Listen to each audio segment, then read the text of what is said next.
like you do in a lot of places. But in Austin, it's one of the cool stations because they have this guy, Dale Dudley, and Bob Fonseca run a show, Dudley and Bob, or Bob and Dudley and Bob, I think so, with Matt Beard in this comic. It's kind of like Opie and Anthony, the same sort of dynamic. Two radio guys and a comedian. And it's one of the cool stations to do. It's always been fun and pleasant. They just shoot the shit and talk like normal people do. They don't try to like interview you. It's fun, and I enjoy it. But this last time we were doing it, and Dale brought up sort of casually, sort of in passing, the idea that he might have been had some sexual molestation in his past, in his childhood. So if you know me at all, you know immediately I was like, would you do my podcast? And he said yes. So he came over to my fucking dinge box hotel room, and we talked for a while. It was really cool. I really am happy. This is the exact reason I did this podcast. I just want to hear like a non-emotional version of what happened to someone's life. That's all. And Dale Dudley did that. He was able to like break down just the sort of details of it, and you know, what effect it had on him, but he wasn't looking for sympathy. He wasn't like pushing for a sympathetic ear. He was really just stating it how it went for him. And I really, really liked that. So thank you very much, Dale Dudley. A quick thing about our sponsors. If you go to gamefly.com/Ari, there's a 15-day free trial. They give me like $12, $15 if you do that. The other one is Amazon.com. If you guys, I guess this is the one that most people have been using. If you go to my website, arithegreat.com, which you can go, by the way, to get all my tour dates and anything else, access the forum. We have a forum about this podcast and a bunch of other stuff, and my other podcast, Punch Drunk, the sports podcast that we do. But if you go there and there's an Amazon link on the front, on the right-hand side, if you click on that Amazon link, it takes you to Amazon, and then you can just do your regular Amazon shopping, like whatever you were going to buy. Like let's say you were going to buy like a pickaxe because you were thinking of killing your wife. So what you would do is you go to arithegreat.com, go to and click on the Amazon link, go to Amazon, and then look through the pickaxes section or the trailblazers section. And then you find a good pickaxe. Make sure to get the right handle. You also want a good sharp point. You don't want to like hit her and just sort of like bruise her. That's going to get you in a lot of trouble. No, you want to get through the skull on one shot. So you want something not too heavy. So you can really, really kill that bitch. So go there, get that, shop for it, and then I'll get a percentage back on your murder weapon. So I know it's hard. Sometimes I forget to, even when I'm going to Amazon. But try to remember. Somebody suggested this once that if you go to my website and click bookmark, and then bookmark that as Amazon, then just every time you go to Amazon, you'll just go, it'll take you to my page, and you can just click on the link, so you'll remember that way. So anyway, anyone who has been doing it, I really appreciate it. And just like everyone who's already bought the album, thank you very, very much. I cannot believe I went to #1 on iTunes. First of all, for anything, but it was like 5 straight days. Jesus. I'm so stoked on it, you guys. I'm so stoked. All right, let me do some quick dates. Because this is the reason I do all this shit. I just got back from Indianapolis and Toronto. Toronto's always fun. But let me just do October and November real quick. I'll just run through them. Phoenix on the 5th with Joe Rogan and Joey Diaz at Phoenix Live. San Diego, La Jolla, California, the 12th and 13th with Steve Simone and Steve Renazzisi. Who knows who's headlining which shows. Washington, D.C., the Improv, the D.C. Improv, the 19th, 20th, and 21st. Please come out to that. That's my hometown club. I'm stoked on that one. My next storytelling show, This Is Not Happening Presents, is the 24th at the LA Improv. That's Wednesday the 24th. It's $5. All the money goes towards Planned Parenthood. So I don't want it. And I think we're all doing Halloween stories because a week before Halloween. So October 24th, $5. You can definitely come to that. I'll start putting them up online probably the end of October or the beginning of November for $2, the old ones. Like once every 2 months probably. Anyway, but in the meantime, let's keep going to dates. So Portland, Helium Comedy Club, the 25th through the 27th. Then November, we got Calgary, Yuck Yucks, the 1st, 2nd, and 3rd. Chicago, Illinois, on November 8th, me and Joey Diaz, an enchanted evening with Joey Diaz and Ari Shaffir. It's the big show. Get tickets now. They're available now on Ticketmaster. That's a big show. We're making an event of that. Everybody represent. Then the Manhattan on the 9th and 10th, I'm doing shows at the Stand for the New York Comedy Festival, and then I'm doing like a 6 o'clock show on the 10th at the Stand. I'm doing a live podcast, so that should be fun. And then that's it. Oh, and then the 28th through December 2nd is Minneapolis House of Comedy, and the 27th is my next storyteller show. After that, it's Thanksgiving Stories. So, anyway, again, thank you guys very much if you got the album. Thank you for sharing it with your friends. Thank you if you left comments on the iTunes page. If you haven't, fucking go and leave it. I'm so fucking stoked, you guys. Thank you very much for getting that album. On iTunes right now, Revenge for the Holocaust, $7.99. Do yourself a favor and help me. And then for New Year's, I think I'm going to be in San Francisco. Details to follow. So, ladies and gentlemen, I present to you a pretty good one. Pretty damn good one. Ari Shaffir and Dale Dudley. Ari Shaffir Skeptic Tank, episode 80. Chester the Molester with Dale Dudley. Here we go.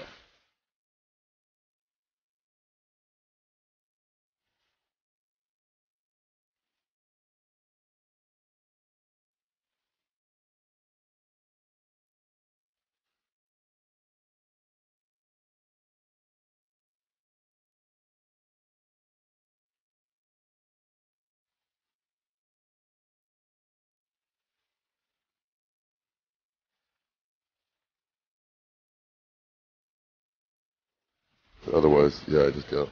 Just want to just start. All right, let's just start. Hi, Dale. Hey, Ari. How are you? I do intros later. I don't want to bog people down. How's it going? It's good. Thanks for coming over here. Well, thanks. Well, thanks for having me on.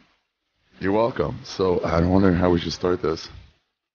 Just talk. All right. Yeah, that's what I do.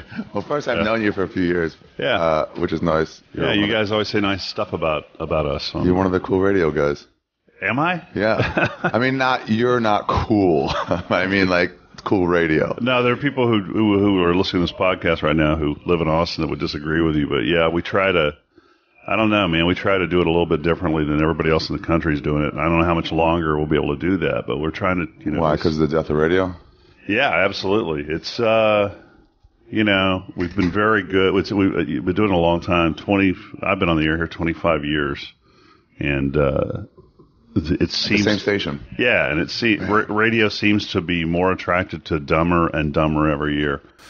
The least controversial, the least creative, and more music, more horrible music. Seems to start doing really, really well. So it seems like in all art, especially in movies, I've noticed it too, where it's like there's just this like, I don't know, like generalizationing of everything. Dumbing down. Yeah, like let's go to the middle. Let's make sure no one's offended. The most possible people could be into this, but no one's going to be blown away by it. No, that's why you see so many superhero movies. I got nothing against superhero movies, but you just see the same. Let's stick to the same formula no matter what, and let's never, talk about the big issues. Or you go the other way and you just pander to one side. Like we have an AM station in our building that is completely panders to the right. And I mean, in ridiculous ways. They have like a retired policeman who, this old redneck, and I'm an old redneck too from Texas, but I tried to crawl my way out of the stuff I learned. But it's this guy who just sits there and goes, he says stuff like, quote Bible quotes, and actually just says the most ridiculous stuff that this audience buys into. And it does very well. It does really well. Ugh. Yeah, enough people can be like, yeah, I like that. Don't offend us. But no, we've tried to do something, on the Dudley and Bob show, which now, and even now, the name sounds silly. Like the name of my show sounds silly because we named it in the early 90s. Yeah, when you had to. So it's kind of like that whole, we have our podcast is called Taint and Teabag. We don't do it. We've only done it once this year, just because we're doing so much broadcasting all the time. Yeah. We're doing 20 hours a week, so we don't get a lot of time with families to get together for our podcast, but our podcast really took off, last year, and it's called Taint and Teabag, and it's kind of a spoof on our own names because Bobcat Goldthwait came in one morning. Yeah. And you could tell he just didn't want to do radio. That he'd done so many bad radio shows. That he must assume you're awful. And he assumes you're awful, and he goes, another taint and teabag. And we stole that name from him, and he hasn't sued us yet. But so sometimes when I'll say you're listening to the Dudley and Bob show on KLBJ FM, the idea that you named it with that whole, Mark and Brian. Yeah, Kevin it's all the Bean, same thing. Check, that whole name thing. And I got nothing against Mark and Brian or Kevin and Bean. Just there are times when I just want to go, why didn't we just name it? Why didn't we just, name it whatever you wanted? Choose one of our names or something that was a little less silly. I was talking to Rogan about this, how a lot of podcasts now, they have like a theme song they play every time. Mm-hmm. And I was like, why are you doing that? That's old radio shit. Like, I know. I don't know. We're just supposed to, I guess. No, but it's, it's been, and we've seen so many, we've been on for so long that we've had the same thing goes for us with comedians. We've had all the comedians come through, and we have our favorites, and we have our least favorites, and then we have the ones that we won't have on anymore, and then we... You got those guys that you're like, why? They're terrible. No, we won't have. There's just certain people we won't have. We can't have on anymore because it just doesn't work for us anymore. I'm not going to name certain names, but then it's really weird because we're not a major market. We're a large market. Austin's like a medium to large market. So what happens is we get the guys that come through, the comedians that come through who are either on their way up or on their way down, and then there are a few who just explode and we never hear from them again or we never see them again. Like a Daniel Tosh type. Yeah, like Ron White was a good friend of mine. I still consider him a friend. It's just that he's so mega, rich now and has several houses. And I barely hear from him. I think he'll call me at Christmas once in a while and say hello.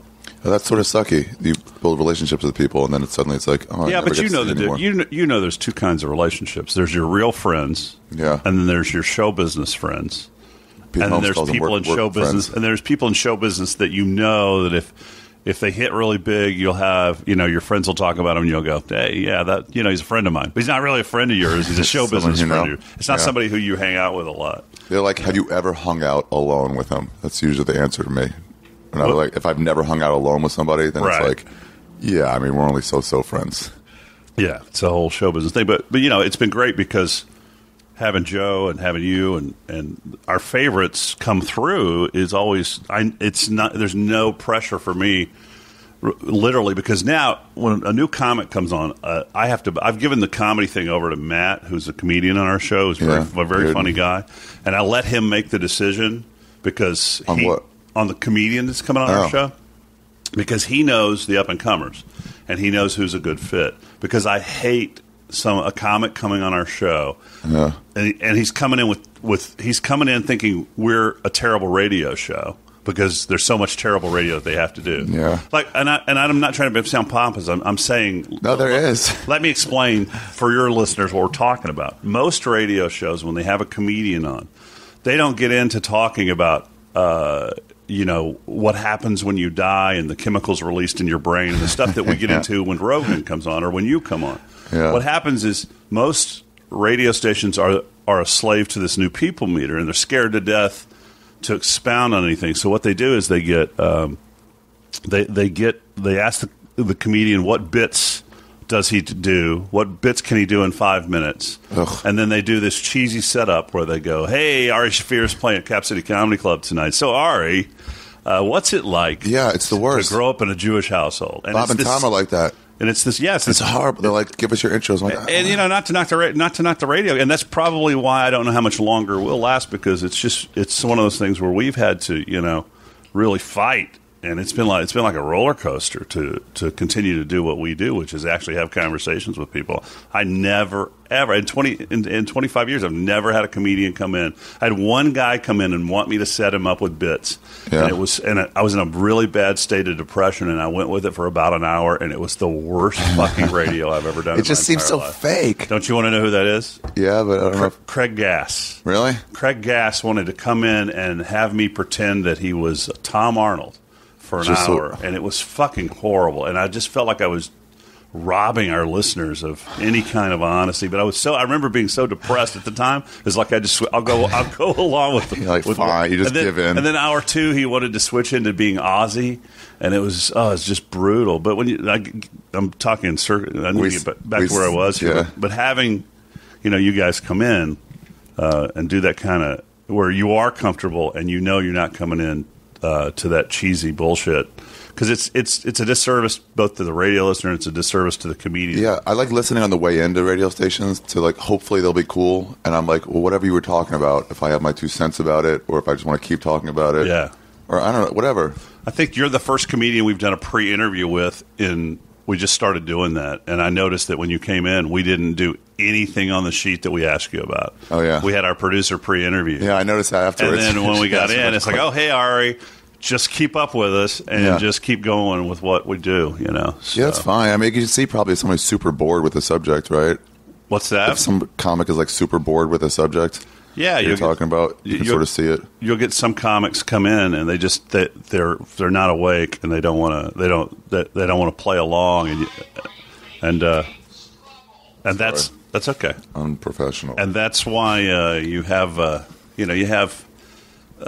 That's why I was getting back to what I was saying. That's why it's tough to have a new comedian come on because you don't know anything about them. You don't know anything about them, and they're coming in thinking that you're going to be one way, and you're coming in thinking they're going to be one way. Yeah. And it's a hit and miss proposition because you don't know if he's going to be real cool or if it's going to be some guy who's just bummed that he has to do morning radio. Yeah, I don't mind those. I think those are older guys, right? That don't want to be there. I always thought it was like, this is what we're supposed to do. We're supposed to get up and do radio and try to get people to come to your shows. Yeah, and there's shows, the radio shows that just don't. I come from a comedy background. I kind of got. You did stand up for a while, right? Well, terrible stand up, but I was around back in the day. I was friends with show business friends with. I was friends with Bill Hicks. Okay. Show business friends with Bill Hicks, and I was at went to his funeral. I was so I was around those guys for a while. I was kind of in a. When they were, they had already taken off, and I kind of got into it a little bit in the early 80s and realized real quickly it scared the shit out of me. Comedy scared the shit out of me, standing up in front of a crowd of people. And I'd done radio since I was 17, but I was trying to do stand-up, too, on the side. And so I kind of just molded the radio show after that, just like... After that form? Yeah, we stuck to wanting to have comics on and do comedy and make people laugh. And, for your listeners, our show's a 4-hour... talk show on a rock station, which is a rare beast these days. Yeah. You don't hear about that. It's like the O&A format, where it's just like... No, I love O&A, and I love Howard.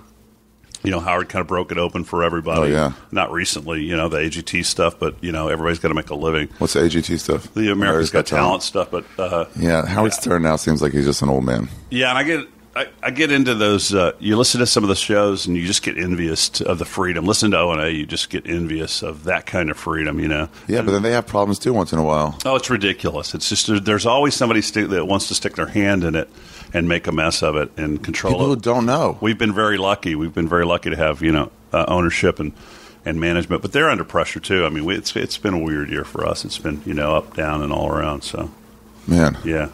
I remember seeing Craig Gass. Me and Joey Diaz took some acid and went to watch Pink Floyd or whatever was left of Pink Floyd do the Wall at Staples Center. We were trying to scalp tickets. I mean, we waited till the last day. They were playing it like 6 days in a row, so there were no tickets to be had.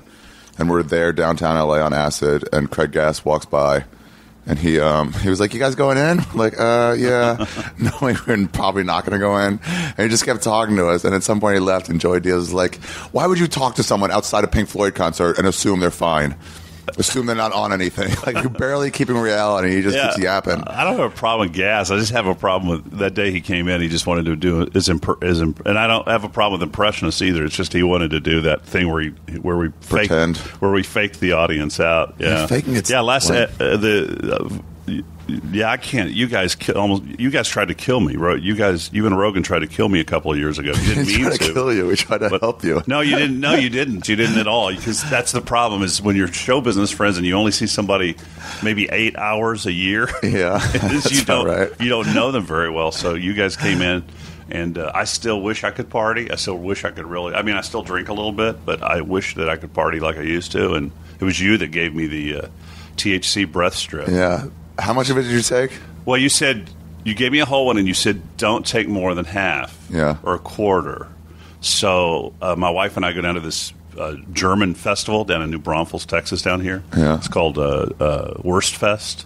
And I'm not somebody who sits and talks to strangers. Yeah. It's like a bratwurst fest. And I took half of it, I think. Okay. And I started sitting down with these ladies from Michigan. they're wearing the whole German outfits and the whole thing. And I was just gregarious and talking and saying hello and drinking beer. And then all of a sudden, I just got really sleepy and said, "Babe, we got to go home." And my wife drives me. She knew you took that thing?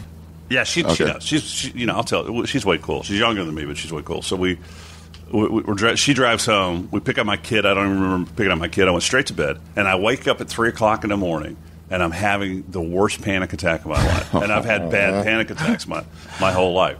I'm 50, but this was the worst of the worst. And I literally thought I was losing my fucking mind.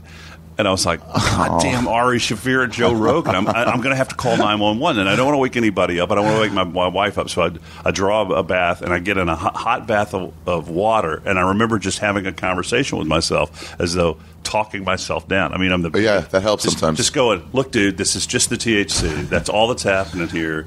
You aren't actually dying. It's going to pass. Just try to go back to sleep. And thank God I've got pharmaceuticals like crazy, that I just keep on. Pills? Break. I just I don't take them regularly. I just have them just in case. So I took I took a full clonazepam. And was able to go back to sleep. But I really remember being this close to calling 911. Oh, that's the worst move. That's consistently the worst move in history. No, it seemed logical at the time. And then I thought, what a pussy. I used to smoke pot like a fiend.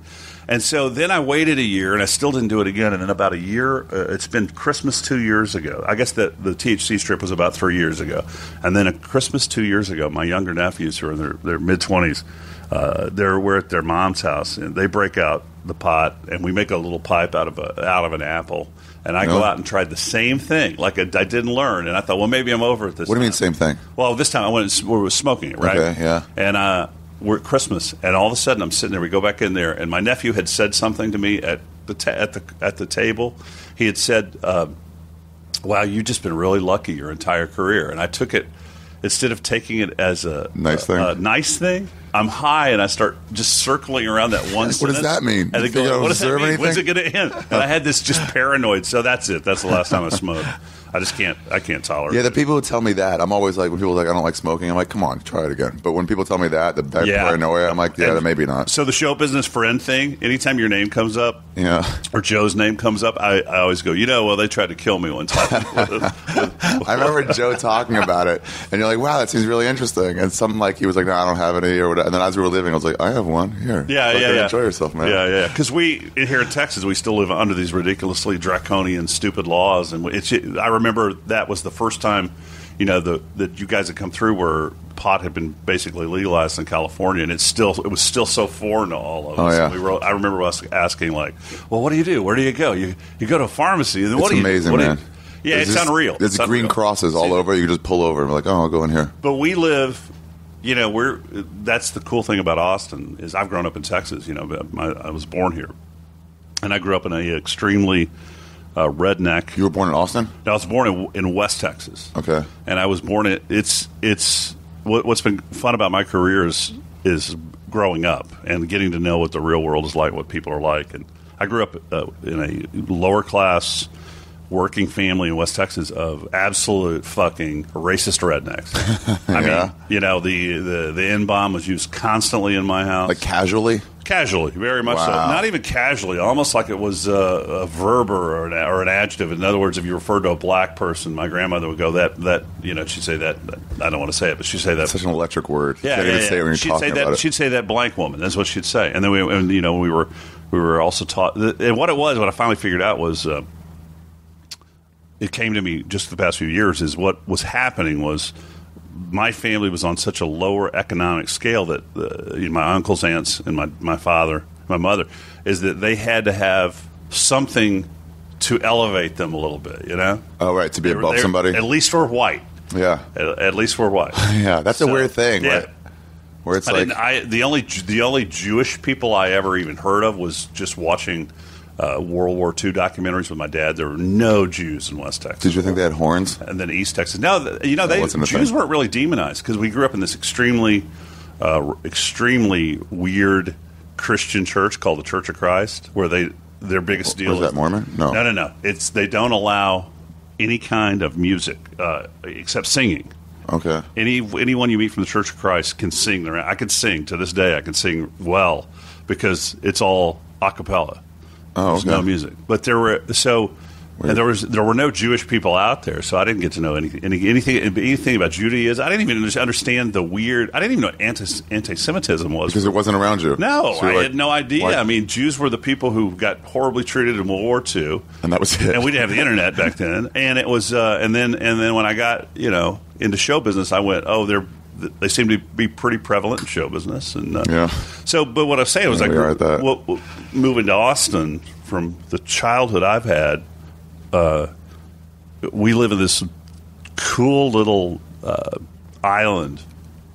Literally, if you look at a map, an electoral map of Austin or Texas, giant sea of red, some blue to the south, and then you'll see just like this little bitty island of blue in the middle of central Texas, and it's kind of a cool little. It's like an oasis. anti-ghetto.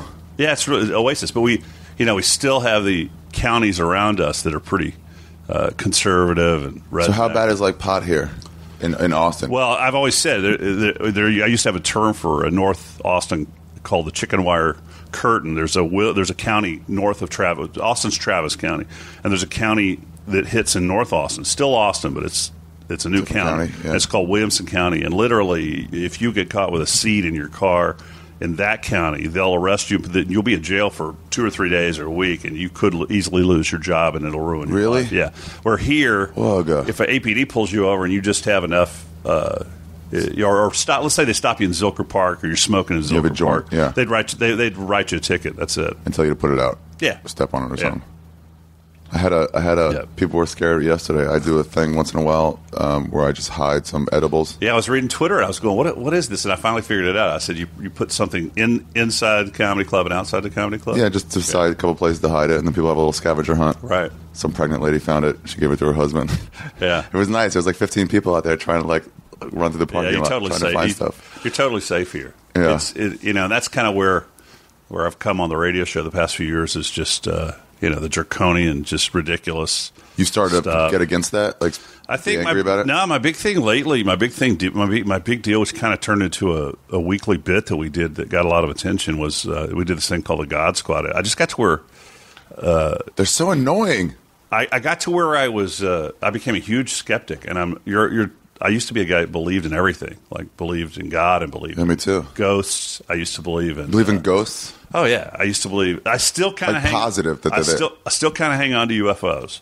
Uh-huh. I still kind of hang on to that. There's something to UFOs, but It makes sense to people, like the idea of like Right. other life forms. right. But I got to where I was just getting so fucking preachy on the air, pissing people off because for me the radio show has been therapy. I mean, I cry. I'll have a fight with my wife, and I'll go, I'm not going to talk about it. I'm not going to talk about it. On I'm air? not going to talk about it. Yeah.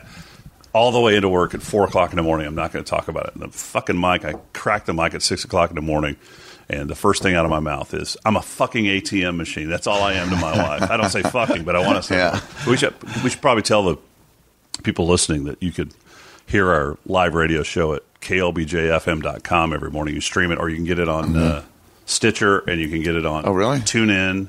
They do regular radio shows on there too? The regular radio shows Oh, on that's cool. TuneIn and Stitcher, and if you don't, if you want the podcast of every day is on iTunes. Okay, and you do your own podcast. It's Dudley and Bob at KLB. No, the actual radio show's on Okay. A podcast, and then we have Taint and Teabag also on iTunes, which is spotty. We're going to do a live one next week at Cap City. They take out the commercials for the podcast for Dudley and Bob? Yeah, it's all commercial free. Oh, the nice. podcast part of it is. You can that's stream cool. it. It's got commercials, but they take the commercials out of the podcast. That's good. So, yeah. Yeah, do you view like the microphone as like sort of another person, like a relationship you can talk to, like a Yeah, therapist? dude, it's been weird. It's just been my therapy. That's what's so frustrating with this new dynamic in radio is our hardcore fans love that we just come in and just talk and rap and just get into shit we're into. And now we kind of mix it up. And what we do now is we'll wedge the news in there and give our own spin on it a little bit, which is, kind of more that way, but you're always in your head going, should I be talking about this right now? They're always worried now about the casual listener who comes by. He listens for 5 minutes. Listens for 5 minutes and doesn't know what he's hearing and tunes out. Yeah. Which is fucking stupid, because you can look at the downloads of your podcast, and when you see 25,000 downloads a day, there's a ton of people listening. But my friend, when I started this, my friend Brian Redband told me that we did something on like bulimia or something, and he was like, "You got to know who your fan base is. It's dudes." And I was like, "No, I don't. I have to just do what I want to do, and then my fan base will be built based on that." People love conversation. They just, you want to hear a good conversation. I know I've downloaded. I've done Doug Benson's podcast, and when you do radio every day like I do, the last thing you want to do is fucking listen to more radio, right? But then when I do take the time out to download a podcast, or if I have to go on a trip or something, I'm always blown away at, well, this is going to suck. I'm not going to listen to this, and then all of a sudden I realize I'm 40 minutes into it, and was it the best thing I've ever heard in my life? Did it make me laugh the whole time? No, but I got to listen to two people having a conversation. Oh, sort of a real conversation that I was interested in. Some guys whose IQ was above 80, who actually had a little bit of a normal conversation. Interesting perspective, maybe. Right. So the radio show, I've gotten to where I've just gotten really fucking sick and tired of people. And maybe it's because I'm addicted to social media. I'm the worst. I'm on. Gotta let that shit go, I'm man. on Facebook and Twitter, ridiculously long amounts of time. And I always tell my wife it's because I've got to know what to talk about the next day. But I got to where I just got really fucking sick of religious people telling you what to do. And in Texas, you hear it all the fucking time. We have a governor who gets up and prays for rain. How is that allowed? I don't understand how it's allowed as a public official. No, and that's the thing. That's the thing. Like you're talking crazy talk. I watched a speech this morning with Romney, and Romney promised to not take God off of our coins.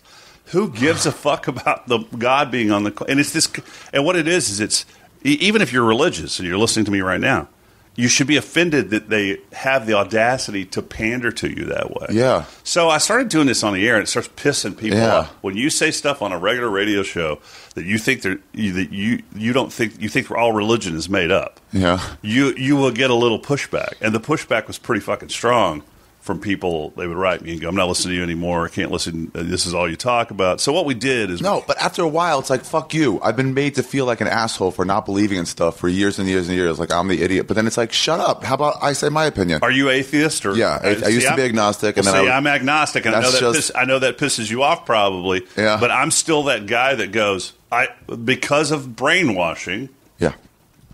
I sit and worry about, I'm going to get in a lot of trouble for this. Yeah, what if I'm wrong, though? Do you know that feeling? Yeah, well, I had it for a while when I left the faith. It was like you still have to give it up for the possibility, a clear possibility that, but maybe it's out there. I don't think that I'm going to be judged by the God in the Bible, the Christian Bible that I grew up with. I think that's all complete fucking bullshit. Who do you think you're going to be judged by? I'm worried that I'm going, I don't think I'm going to be judged. I just worry. I have kids, so you get this weird thing when you have kids. To me, it's a big bummer that we just fade out and there's nothing else. That's kind of a bummer to me. It sucks. So let's make up a good story, right? So with a happy ending. It's kind of like I feel like we're living the biggest practical joke ever. We're just we're here. Why the fuck am I? Why is my consciousness mine? Yeah, and yours is yours. If we're just here to keep the thing going. So then why do we have to have any kind of emotion or give a fuck about anything if we're just robots? So I hold out this eternal hope that there's something. But then the more I read and the more atheist blogs or the more research I do, listening to Dawkins and all those guys, you go, oh fuck, we just go to sleep and that's it. Yeah, and that's what people always care about, their legacy and stuff. I'm like, why? You won't know if it's good or bad or how people remember. You'll be gone. But the good news about that is I've stopped beating myself up for some shit that I've done in my past, which I was doing for a long time. Hard drugs back in the early 2000s, and treating some people badly. So I've tried to cut myself some slack that I'm living life well now, But that thing get back to the point, the radio, I got to where I was doing this on a commercial radio station, just popping the mic open and calling especially Rick Perry out for the shit that he does in this state where he just panders to, and that's the other thing that pisses me off. It doesn't piss me off if politicians who are just clearly going for votes. Well, it doesn't piss me off if you're a believer. I mean, that's something that's in your heart that you have to work out and figure out for yourself. What pisses me off is that you're trying to hit a button that perks up old people sitting in their houses who are near death and they maybe have 10 or 15, 20 years left, ways. And you're hitting a button letting them know, hey, I'm the guy because I'm the guy that's going to just reinforce every fucking thing that you believe. Forget all the people who are younger who question all this ridiculous bullshit. The idea that you're taking a myth and shoving it into policy. Yeah, it's a policy. It annoys me. And then so on the show, my partner Matt Beard, funny guy. Matt will be part of Taint and Teabag, by the way, at taintandteabag.com. So that's on iTunes. But Matt would go, man, you just need to calm down. He's of that ilk of your beliefs are your own beliefs, and that's fine, and I am too. But I don't think we have time anymore to fucking deal or allow people to shove mythology into policy or into our laws and what we're doing with. To me, I want to be like, hey, shut up. That's got no place here. No, it's got no place. And if you want to fool yourself in your own time, that's fine. But the problem is that now people think that you have to show some sort of. I don't have to respect your fucking beliefs at all. I have to respect your right to have your beliefs. Yeah. But once they come into the conversation, even if we're having drinks. Yeah, I never got that. When people said I got to respect people's beliefs, I'm like, no. If I believe in Buddha and you believe in Jesus, then I have to disrespect your beliefs. I have to say you're wrong. Yeah, not to the point of you don't want to be violent or anything, but just no. I'm saying if it's something if there's something on the table that's in both of our lives, then your bullshit should stay out of it, and so should mine. Yeah. And that whole bullshit that, atheism is a belief. No, it's not a belief. It's the lack of a belief, and it's the thoughts that we do not want myths invading what we what we have to do to raise our children. Like I fucking battle this all the time with my wife. She wants to give God my your wife. My wife is kind of tacitly goes along with me, but my mother-in-law will take my kids to church, and my kid will come home and he'll go, Daddy, Jesus is going to save us all and all this, and he's 6, and I'm at that point where I don't know whether. So I just go, I'll go, Jacob, it's a story, right? We'll talk about it at some point when you're old enough. But it's just a story. He goes, no, Dad, it's gonna, it's gonna rain forever, and these horsemen are. He doesn't say stuff like that, but you know what I'm saying. He sort of believes it. He'll come and tell these stories because he's been taken, and you have to tell him it's just made up. Mm-hmm. My dad used to work for this guy in Israel who was non-religious completely, but he would let his kids be raised religious. And whenever they're like, you should come to synagogue with us, he goes, leave me alone. I'll let you go. I'll pay for your education, but I want no part of it. Well, we're seeing it now. I mean, you and I are talking on the Saturday after all the shit's gone on with this movie that's been online. And I've been reading about it a lot. And, in America, we're educated enough to know there's a First Amendment and that you can offend anybody you want. I think it's stupid that the guy did it. Like, why would you purposely go fan the flames of the ignorant? Right, yeah. And ignorance is a charged word. People think you're insulting them. No, ignorant means you don't have knowledge about a certain subject. And so it's like those guys at Mardi Gras who sit in the middle of Bourbon Street with a giant cross saying you're all going to hell. And if you go online, what are you going to do? What are you going to get from that? Yeah, you'll read an article about what's going on, and you'll see a post from some random stranger. And I'm a terrible troll. I'm just terrible. I take sport in logging in and actually debating with people. But you actually will read someone saying, Islam it's been proven to not be the real religion, and it'll say we Christians, and it's almost. And I've been doing this thing, and I don't have the intelligence enough to really put this into words. But lately, and I'm a little bit older than you. I'm 51. Yeah, and I've got these young kids and a younger wife, and when you get my age, you start looking at, oh shit, this thing is winding up here in the next couple of decades or so. Life. What thing is? Oh yeah, yeah. And so I can't really put it into words where I'm driving around this week and I went, holy fuck, it really is all a joke. Everyone's fucking crazy. And I didn't get that when I was growing up. When I was in my 20s and stuff, it was, I just want to drink and get laid. And I believe in Jesus. And I know when I die that everything will be forgiven. And then all these little facades start to fall and you go, fuck, everyone's fucking crazy. Yeah. Everything. I don't think there are even borders.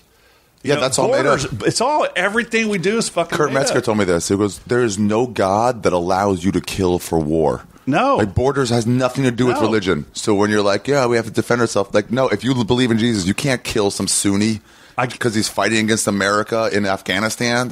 I get these crazy emails from my best friend's dad in East Texas, and he's in his 70s. He's an old, great family, treated me really well. My parents were both drunks, and this family kind of took me in. So I have to really not fight to not respond to these emails. Yeah. And it's this 75 or 77-year-old man in Tyler, Texas, where I went to high school. And he writes this stuff about illegal aliens and how they're going to take over all this shit. And I'm always tempted to write him back and go, they're not coming after your fucking geologist job. It's people trying to raise their kids or feed their family. And I get this really weird thing that goes on in my head when people start talking about people crossing borders and shit. And it's kind of a thing. It's ours. It's our land. Like, what is your land? Bill Hicks used to say it. There are no fucking borders. It's a made-up fucking thing. Someone a long time ago decided. Yeah. So this is this flag, and right over that river is that flag. Yeah. So, yeah, when you think about it like on an individual level, like that mom wants to feed her child, so she's coming over here. And if a major depression hits here, and it very well could, and the only place you could go find work to feed your fucking family would be Canada, you'd be in Canada doing it. Yeah. So I have a real hard time with just these, I think it's a racial thing too, because all my Canadian friends, because I do comedy, so I have a lot of Canadian friends, but like they have trouble coming to America. But we're always like, oh, we don't even think about you guys in terms of like, people coming over the borders. It's just Mexicans. Yeah. I think we're all. That's another thing I've talked about on the years. That I think we'll never ever get over race until we all admit we have racial issues. I still have, the remnants of my upbringing in my head. I do this. I do a character. But we don't hang out with those people. Kind of stuff. I do the voice of my old man on the air. I'm always thinking what my old man would be thinking of whatever I'm talking about. He would hate how liberal I've become socially, and so I'll do this voice of my dad. It's old redneck. God damn it, fucking queers, fucking queers, and he'd say the N-bomb. You fucking queers, Mexicans, Ian's going to take over the whole goddamn world. You wait and see, Dale. That's what's going to happen. So I actually have a Twitter account called Gene Dudley, which is my dad. It's your dad, fake account. It's a fake account of my dad. And as I drink, I'll watch television, and racist thoughts will come into my mind. So you use that, and I'll use. It's not real bad. It's not horrible, and I think we all have. I think you go to the end of your days with all of the things that you learn coming up, and I'm sure it gets inside you, right? It's still inside you. Like you grew up Jewish, Orthodox from where?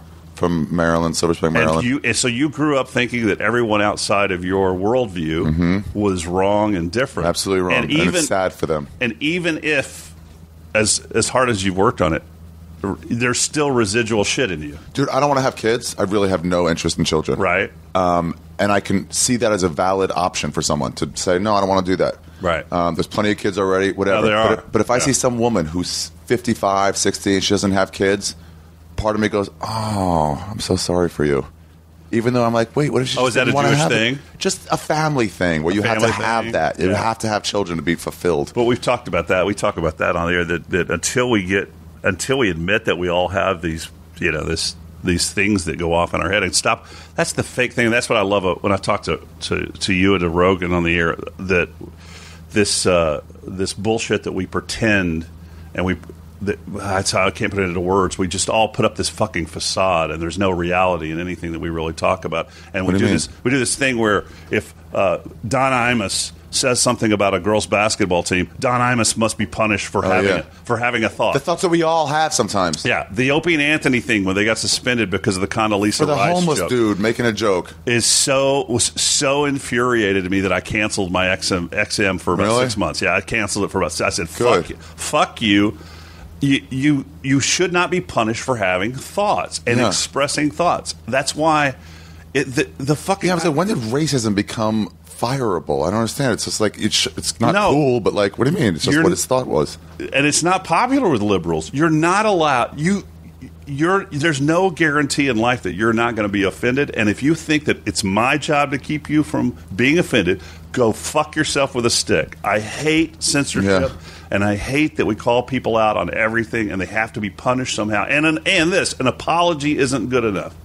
You know, they want blood. They want absolute blood. It's like the Michael Vick thing where people are like, he should be hung for what he did. And it's like, okay, calm down. Yeah. That's a dog, and that's a human. No, I know. We have rules ahead of time. So don't like Michael Vick the rest of your life. Yeah. You're free to do that. But we do this thing. It's happened here in Austin with a couple of different radio stations in our building, not us, where they said something and they had to, this one show was suspended for 6 or 8 months, and they were actually trying to do parody. They were actually trying to show racism by doing parody, and just because they said the word, they said the word wetback like 25 times, and the guy was pretending to be an obvious redneck, and it was horrible for our managers and all. Do you remember Freddie Soto? Yeah, I remember Freddie. I love Freddie. He used to have it sucks Freddie came through a lot. He used to have this joke about a redneck, and he did a character, and he would I remember him saying like frijoles or something instead of frijoles. Yeah. And somebody in the audience was like, it's frijoles. And he goes, thank you for correcting my character's stupidity. Yeah. If I did it on purpose. Yeah. Yeah, I used to do my dad on the air back in the day, and I would say whatever slurs, the slurs my dad used growing up. Yeah. And it was in context, and it was a character, and it was meant to show you what ridiculous background I came from, Liberals are such cunts. I got to tell you, dude. I got to tell you about one. I had a guy. Okay, so I do this thing about my dad where he rants at the television. My dad was the Texas version of Archie Bunker. Yeah. And my dad... so I do this character or this story, or I talk. No, I remember what it was.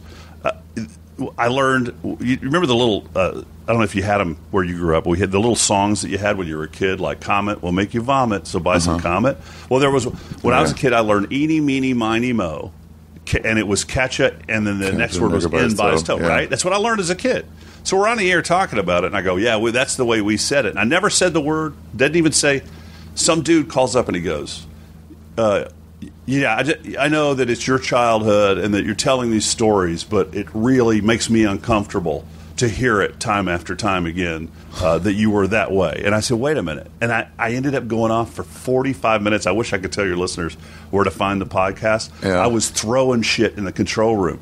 And it's so tough when you can't curse on commercial radio. Because that's what you want But I've been there so long, I got a little bit of freedom. I'm sitting there going, I was going, how dare you tell me what my childhood should have been? No, that I can't tell stories of shit that happened to me. Fuck you. That you regret saying. You're like, I don't like the fact that we used to drop an N-bomb in this rhyme, but we did it. Right, but he said, now that's racist. That's racist for me to talk about my childhood in a story. And I remember being so frustrated because you can't curse on commercial radio and wanting to tell the guy to go fuck himself so badly that I started breaking shit in the control room. Like, really? Yeah, just like throwing stuff? Just stuff that was, our kitschy stuff that we have around that you could throw. Mugs and you stuff. Could toss, yeah. And so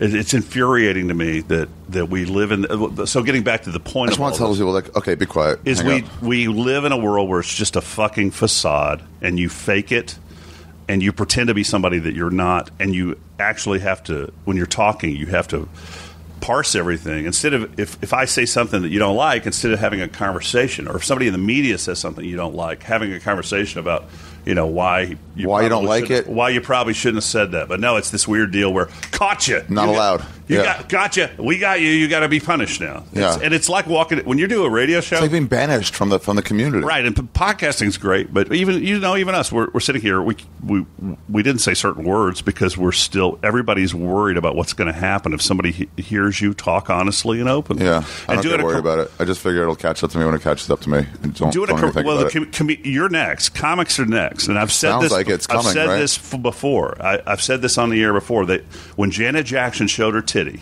they didn't go after Janet Jackson's titty. They went after, and they didn't really go after television. They went after Howard Stern. They went after Bubba the Love Sponge for stuff he did 4 years before. They went after Howard Stern. They went after morning radio, and I swear to you, what did that have to do with Janet Jackson? We had a meeting in 2003. We got called into a meeting speakerphone, every personality from the company I work for on the phone with a lawyer saying, you can't do this anymore. What about fart sound effects? I don't recommend it. Well, what about they actually said no double entendre for sex. Really? Dude, it was the most chilling fucking thing I've ever been in. Now, I'll say this. Our show got a lot better after that because instead of relying on just blatantly sexual bits, we relied on our wits and our intelligence, and the conversation got a lot sure, smarter. But for them to tell you have to is a different thing. Right, but it got... So it was Janet Jackson. Yeah, because of Janet... And so they went after radio. Yeah. They got radio cleaned up because of Sam Brownback, who was a senator at the time, is now the governor of, I think, Kansas or up in the Midwest somewhere. The decency bill. Then they... and now they're... And so then they got into the public... That's what kills me about liberals when the... Decency bills. Liberals, when they get mad about people being offended, you should be mad when somebody's called out for being offended because that truly is taking away. I heard Ron and Fez do this, where somebody called in and said, "You guys haven't been funny all day," and he goes, "So." That's the final answer. Love Ron and Fez. So what? And I loved listening to that show because if you listen to my show and Ron and Fez, you can tell we're under pressure. You can tell they're not under pressure. Really? Yeah, you can tell, and they're relaxed and they're appealing to intelligent, fun people. And that's New York instead of Texas. Yeah, well, it's not even that. It's just a matter of being on satellite and being on commercial. Oh, yeah. So, but they're coming after you next. They're coming after comics. We've already seen it. It seems like it. All these blogs. Well, no, just misquoting people. The Tosh thing, and what was? Is it ever okay to say this? Who was the guy from Saturday Night Live? They got called out. Eddie Murphy. No. Also, the television show, the NBC show. We're going to get pregnant. Who is that? Oh, Tracy Morgan. Tracy Morgan. Yeah, getting called it. So what? Yeah. You used to could go to a show and hear the most horrific stuff from a comedian and go, I'm going to see a I can't believe comedian. They did this. Yeah, Dice was like, whoa, he's saying these crazy things. Right. It's awesome. Yeah, and now it's like, no one's allowed to hear that. What? Yeah. Just don't go. Get up and walk out. Yeah. What happened to that? Suffering silently. What happened to that? Not even suffering silently. Just even yelling at the comic, "Fuck you," and walking out. At least you become part of the show. Yeah. You know? Just that quick would be enough. I mean, If you ever watched the clip online of Bill Hicks clearing out the audience in Chicago when that woman, he's up on the stool, just hating them. This woman just goes, "Look it up. Just look up Bill Hicks on YouTube, Chicago, I think it is." And he goes up on stage and he sits there and he's just gearing up his act. You know, he's not revved up yet. And you hear some woman go, "You suck," and he's talking, and he tries to ignore it, and then all of a sudden he goes, "I suck," and he just lays into her, and he goes after the whole crowd, and the entire room fucking gets up and leaves. The whole room gets up and walks. I mean, I used to love that. That's my problem with Bill Hicks is every time I see the clips people show to me, you're like, "Oh, no one's laughing in these clips." Right. Yeah, but Bill, believe me, there were plenty of Bill could have you double over. Kill people. Yeah, but also Bill wasn't under the gun. You know, the business was different back then. Like, you can't walk. You get fired now if a room do stuff like that. Oh yeah, absolutely. But you can't work here anymore. There's so few club owners that'll be like, "That was so great, funny man." Because when I was around hanging out in comedy clubs, and believe it or not, I was in Lubbock, Texas, and there were 4 comedy clubs in the at one point in Lubbock. In Lubbock, Jesus, and that was the boom. There were no rules. The owners just said, "Go out there and be funny," and there were none of these club owner rules. I hear it's different now. I hear it's really different now. It's really annoying when they tell you a word you should or shouldn't say. Do you have to go or anything? No. I'm just want to make sure we're. I'm about to get into this talk I want to get into. Radio guys, we always check the clock. Always. Really? Oh yeah, it's just his nature. Constantly to see where you are. Wow. Yeah, right. What did your religious upbringing when you had sexual problems when you were little?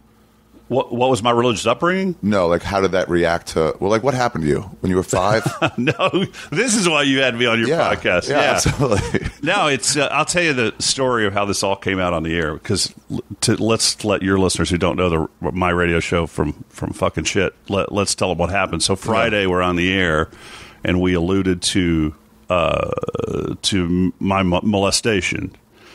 And your eyes popped up, and you're like, what's this? What is this? And we were near the end of the show, so we weren't really able to explore it. And you asked me, like, do you not believe me or something? You asked me something, and I was like, no. And then also, also, our listeners are tired of hearing about it because we've made jokes about it now for so long. About, oh, Jesus, I want to say 6 years ago, I was on the air, and, there was a tendency to do something or say something. There's a lot of homophobia on the show, like really bad homophobia on the show. But on your guys' part? On our show, yeah. Okay. Yeah. And you could say more shit 6 years ago. You could say fag or whatever. I'm just, by the way, realizing that like homophobic jokes are going the way of racist jokes. Can't do that either. Yeah, it's like these people are growing up now. 23-year-olds are like, that's not funny. Just the fact that someone's gay. Got a memo. You can't say retard on the air anymore. But and to be really honest with you, I think it's even though we've talked about the censorship, I think if somebody makes a mistake, I don't think they should be fired or have to pay anybody pittance. You're not. Like I said, it's not a guarantee that you can't get offended. But I've also gotten to where I start to think about the people that I know in my life out there more, and I choose my words a little bit more carefully. I've tried to stop saying retard. My nephew's gay. I don't say retard on the air anymore. I don't. I just choose different things. It should be personal for you to somebody make a decision. But somebody made an inference one day. They just and we had three guys on the show. It was a different guy with Bob and I, Bob Fonseca, my partner. And somebody made some inference to, well, if you ever touch a dude or if you're ever with a dude, you're gay. And I just had enough, and I probably was at a low point because of something going on. And I just said, I just came out and told a story, man. Live on the air. 6 years ago? Yeah, I said it makes me really uncomfortable. I've never said it on the air before, but I was fucking molested when I was a kid. When I was when I was 5, but really when I was the real molestation when I was 11. It turned out to be the funniest fucking bit we have. It's just it's a meme that's gone on through the show. We had a phrase called "sucker run." We actually had "sucker run" bumper stickers because somebody said, one of the guys had said, I told them what happened, and they said, what happened? And I go, well, I only had two choices. It was either suck or run. But what did happen? What happened? I was 11. Well, when I was 5, I had a guy. And this was prevalent, man, in the 60s. It's really was prevalent. And nobody ever got arrested, and nobody went to jail for child molestation. You never heard about that shit. It was some kind of kept under the rug. When I was 5, I had a teenage babysitter who was babysitting me in the afternoon, and he was showing me all these magazines, dirty magazines. And he didn't touch me. I don't remember him touching me. And then he had some girl from the neighborhood come over to the house, and they had sex in front of me. Right in front of you? Right in front of me. Like they didn't ask you, they wanted you to watch? Yeah, I didn't know what was going on. I was confused. And then when I was 11, I lived in this neighborhood in Houston, Texas, where there was all latchkey kids, lower middle class. My dad worked for Frito-Lay, and it was a neighborhood where everybody just ran. It's really weird because you go on Google Maps now, and the entire neighborhood has been wiped off the planet, and there's just the streets and trees. It got wiped out in a flood, so it's almost kind of like it's like a ghost town. Yeah, it's really fucking weird. I'll give you the address when we get off, and you just you zoom in on Google Earth, and there's this big loop, and then there's the streets where we lived on, and it just was fucking wiped off the planet. No houses or anything. Not even the pad for the house. All of it's gone. And I was going through a really rough couple of months this year, and I was in Houston. I write a magazine column on the side, and I won an award. And I went to Houston to pick up the award, and I was going to go drive into there. I felt like it was going to be like an exorcism. And I pulled up, and the city of Houston had put up big gates and said it was a flood zone, and you couldn't get back there, and it was a real kind of weird experience. But it's been therapy for me on the air. So the guy, getting back to this story, when I was 11 in this neighborhood, my parents worked all day, and they kind of had this older guy in his teens, I think 18, 19, something like that, look after me. And that's what, and he would entice me with looking at dirty magazines. What do you mean look after you? Just babysit until they got home? Yeah, just kind of, checking in, making sure I was okay, that whole thing. And he would entice me by, dirty magazines and then, masturbation and all this. And he played these. What do you mean? Well, what is masturbation? Well, teach you how to masturbate. Okay. So, and then that's what he taught you how. Yeah. And that's one of the other jokes on the air is that he'd have a radio on it. It would be these songs from I'll never forget that summer. It was the summer of '73, and he had these couple of songs that he would play, and he would make little innuendo, seduction stuff. So when we're on the air and something comes up and then somebody wants to make a joke about it, they hit a button and it plays this song, Back Off Boogaloo by Ringo Starr. Yeah. And this dude would use... Back Off Boogaloo? He would change the lyrics to Jack Off Boogaloo. And when you're a kid, you don't know any better. So masturbation, it all feels good. You have no idea what's going on with you. You have no idea that you're being abused, right? Wait, he would say what? I don't understand. So, he would masturbate with No. He'd say like he would sing this Jack Off Boogaloo. He'd see like Jack Off Boogaloo, and you'd think, yeah, that'd be fun. The whole masturbation then would end up being oral sex, and it's weird that we're not on my show. Yeah. I'm really uncomfortable. Really? Yeah. Fuck. No, it's just odd. It's weird to talk about it in a serious way and talk about what went on, but it fucks with you for the rest. So he would tell you how to should masturbate, and he would make you blow him, and he made you blow him. He'd blow you, and and it was it devolved into that, and the thing with the whole Sandusky thing, it just kept going. Then it ended. And then the summer was over and it ended, and that was it. But it fucks you up for the rest of your life. You're never normal. Never fucking normal. Really? Never. Nothing is ever the same again. You never have a normal relationship with a woman. I tore through women in the 90s, man. Fucking run. Absolutely. That was the number one goal. Absolutely. Because of that experience of those times, right? And there was no intimacy. The intimacy and sex are two different beasts. They're not together, and it's something my wife and I have had to struggle with. It's because you dealt with like the sex part first and had no intimacy with it. When you're that young and that happens, it opens Pandora's box. So by the time I was 17, I had a giant fucking porn collection of magazines in my closet that my mom knew about, of the most ridiculously filthy magazines, where when you're 17, you'll have a Playboy or a Penthouse, a naked picture, yeah. But I had just the whole thing, And fetish shit. Was that? No, I've never really had any. Yeah, I guess I have had a few, and then I got off into drugs in the early 2000s, which would cocaine, and it would emphasize the sex part. I had a couple of girlfriends and went off into all sorts of weekend kind of crazy stuff. Just fuckathons. Oh, just fuckathons. Just crazy fuckathons. Yeah. I was talking to Rogan about this because I'm so scared of not only do I not want children, but I'm so scared of being able to fuck them up at a drop. I'm like, if you yell at the TV because there's some sports game on that you're not happy with the result, as she's turned to a picture of Justin Bieber, when she's 7, you're like, oh, she'll never have a normal relationship now. Yeah.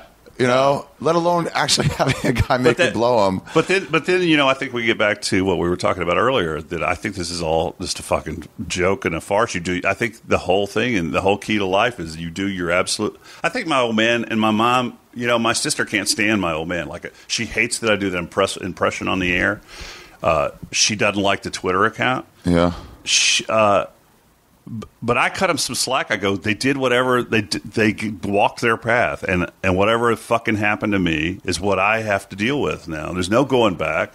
I try my best. Yeah. Like I go see I went to see a guy a couple of years ago because the sexual abuse part was really fucking with my relationship with my wife. It wasn't that she. Well, I was more interested in. I would go to the internet for horrible sex. to go satisfy the outlandish kink, Yeah. And one day she found it on the internet. She saw she browser tried history. to print something out, and a file came up, and I just said. So I went to this dude. Oh, what's this? Oh my god! Left a sticky note on the fucking monitor. On the monitor, it says, "See me about this," and the files open up with all the JPEGs that I'd right-clicked and saved. I actually went and packed a bag. I thought, I'm fucked up, and she just came back and she said, "I just want you to." She said she was great. She said, "I just want you to figure this out, whatever that takes." And I said, "Okay." So I started seeing this dude who's really helped a lot. This therapist, way fucking expensive, ridiculously expensive, and insurance doesn't cover them. We've moved past all the sexual abuse stuff, and now I see him only once a month, and we've now moved on into the other things. And one day he tells me, I'm talking about my kid, and I go, well, we don't spank, we don't discipline our kids that way, but we do lose our temper and yell. And he looks at me and he goes, well, yelling is abuse. And I'm like, I can't fucking win, dude. You can't win. So Yeah, and you're like, I'm trying to hold it back. I wouldn't say never have children. I just would say if it cry, I know it's in your head not to, but if it ever does, you just do the best you can. I didn't have a kid until I was 45, Yeah. So now here really? I am, an older dad. Yeah, I'm an older dad. I got a 1-year-old, and I do have a daughter now. And I now, with a daughter, I just think about the shit that I did in the 90s, and that's what's terrifying. What's terrifying is I'm terrified that I'm not going to be able to walk that path with her through the gauntlet of men, and we know exactly. I mean, you're a headlining comic. You see a girl after a show, she thought your set was great. Yeah. We know how we think. Yeah. So she's going to have that at some point. So she's going to have that and no one's going to be there to protect her, but that's part of the deal, But yeah, that's another thing too, is that people are like, well, what if your daughter or what if your sister or someone, like whatever, that you care about has sex with some guy that's not a good person to have sex with? Then it's like, yeah, then they'll learn that they didn't enjoy that and have sex with somebody else. Yeah. Like everyone makes mistakes. Yeah. We've all hooked up with fat chicks, then regretted it or whatever, or people we hated. So are you worried at all that it'll like the cycle will continue with you, or that's not at all? The cycle of abuse? Isn't it like abuse leads to more abuse? Not at all. I mean, that's absolutely, that's not even on the radar. Yeah. No, I do. No, I worry. My wife is just, we had a big argument. She's got my son in Cub Scouts. I fucking hate the fact that the Scouts don't allow gay people, and they do the whole God thing. So I said, okay, fine, just you'll be the point person on it if he wants to do it, and when he wants to quit doing it. And then my other concern is, my brother was, God damn it, we sound like a fucking Family Joe, don't we? My brother was abused too. My brother, really, and my brother was getting it. And his was a lot worse than mine, and it was from one of my dad's best friends who ran this golf course. But my brother also got abused in the Scouts back in the day. Really? And so I'm vigilant. And wow. I told her there's no gays, but abuse is allowed. Well, yeah, well, see that you got to throw the gay thing out with pedophiles. It's not the same thing, So what do you mean? Well, back in the day, Scouts were rife with pedophiles. They try now. There's all sorts of screening and stuff that goes on. But when you get back to my kids, you're right. I'll be hyper vigilant with my son with campouts and stuff like that. That's not going to happen. My son's not going to go on a camp out with a group of people unless one of us is there. Oh. So yeah, my radar's way up. It must be full of that must have been a great place for pedophiles. Yeah, I don't think it is now, but back in the day, it absolutely was. Away from everyone with a bunch of children who trust you. And you had, and there were I'm sure there's some great guys that led those Scouts, but there also were guys who, there'd be 2 or 3 leaders taking a group of 10 or 12 boys out, and my brother was abused in that whole thing. So, when did you lose your virginity? 17, oddly enough. No, wait, 19. 19. That's pretty late. 19, oddly enough. And then I didn't get it, lay to get it for 2 years. And it was the same girl that had come back to it was someone you were into, or just a sexual thing? Nah, just a drunken sexual thing. And I remember the first time I ever had sex with any kind of intimacy, was in my mid-20s, and it kind of blew me away a little bit. Like this is different. What's this all about? Yeah, it's weird when it's like someone you actually like. Yeah, that's the first girl I ever fell in love with. Who broke my heart. But what else is going to happen?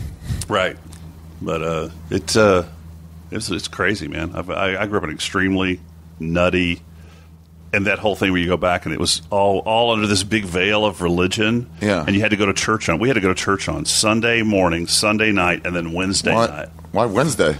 Wednesday night, Church of Christ. They do it Wednesday night. I have no sympathy. We went every day. I have no sympathy for you. Morning and afternoon, every day. Well, do you go home now and are your parents still alive? Yeah. Do you go home now and they give you a bunch of shit about not going? Occasionally, my dad will be like, why don't you come to a show with me today? And it's like, I'm not going to do that. No, you won't go? No. I'll put a yarmulke on. Put a yarmulke on? Yeah, because it's nothing to do with me. I don't care. It doesn't affect. It's like, I'll wear your hat. I get shit from listeners who go, well, do you celebrate Christmas? And I go, yeah.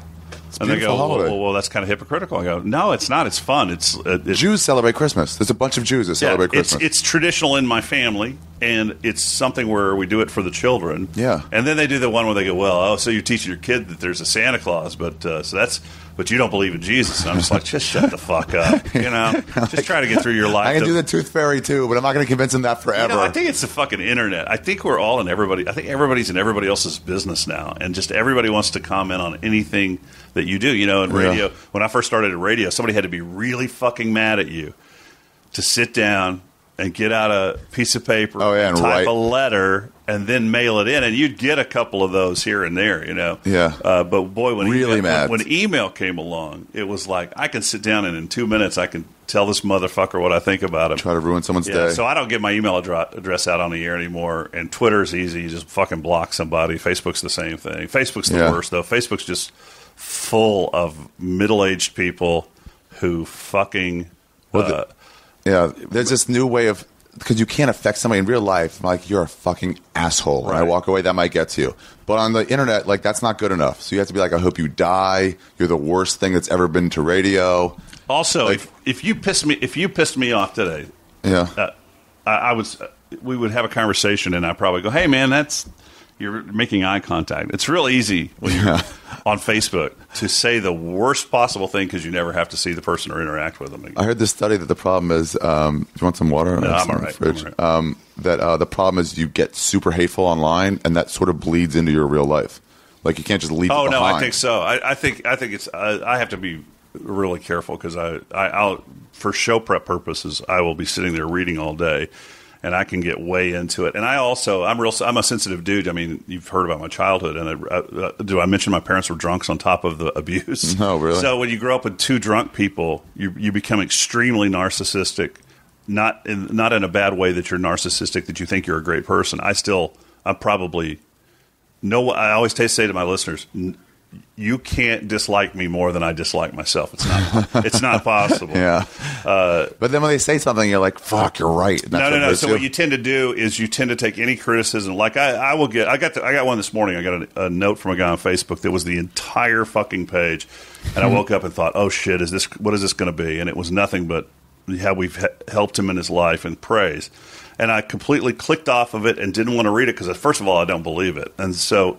But if I got one that was one line from a guy going, you suck and your politics suck and here's why, and he did a paragraph, I'll sit there I'll give you one example. The boss forwarded one the other day from a guy who got mad because on 9/11, I came on the air and I said, we're not doing any kind of 9/11 thing today. I think all the jingoistic bullshit of posting the American flag and an eagle on Facebook is completely ridiculous. Yeah, it's weird. And I have no desire, and 9/11 just reminds me of how we gave up every fucking freedom of speech that we had, and we all had to step in line. I was called seditious when I said that the invasion of Iraq was made up, and that George Bush said God told him to do it. And anyway, when I did about a rant for about a minute about how if you want to celebrate or memorialize 9/11, go ahead. We're not doing it today. Yeah.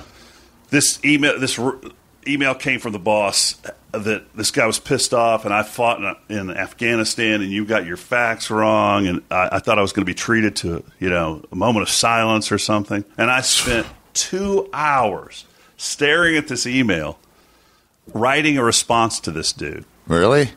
And I didn't have to respond, and I kept going. Here's why I believe what I believe, and then finally I just said, "Fuck it. What am I doing?"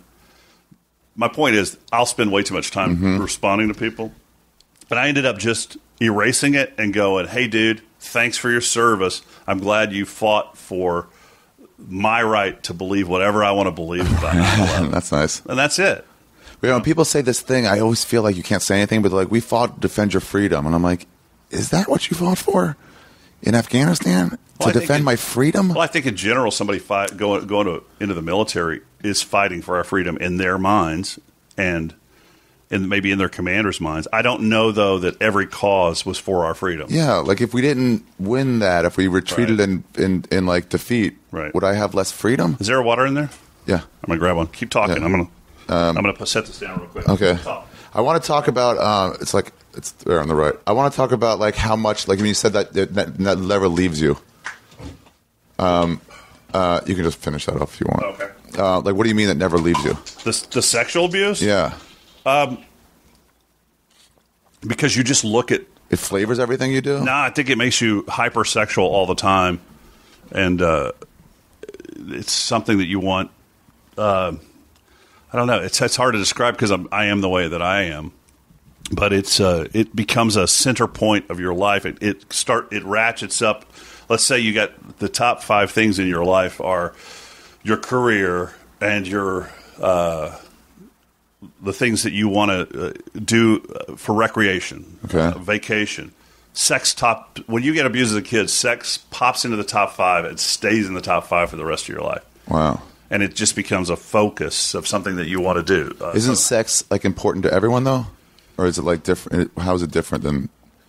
Well, I don't know. It's hard to sit down with guys and ask them what their sexual routines are, but I know when I talk about my masturbation proclivity to other guys on the radio show, no one's as How much do you jerk off? Oh, it's I've been known to any opportunity I get.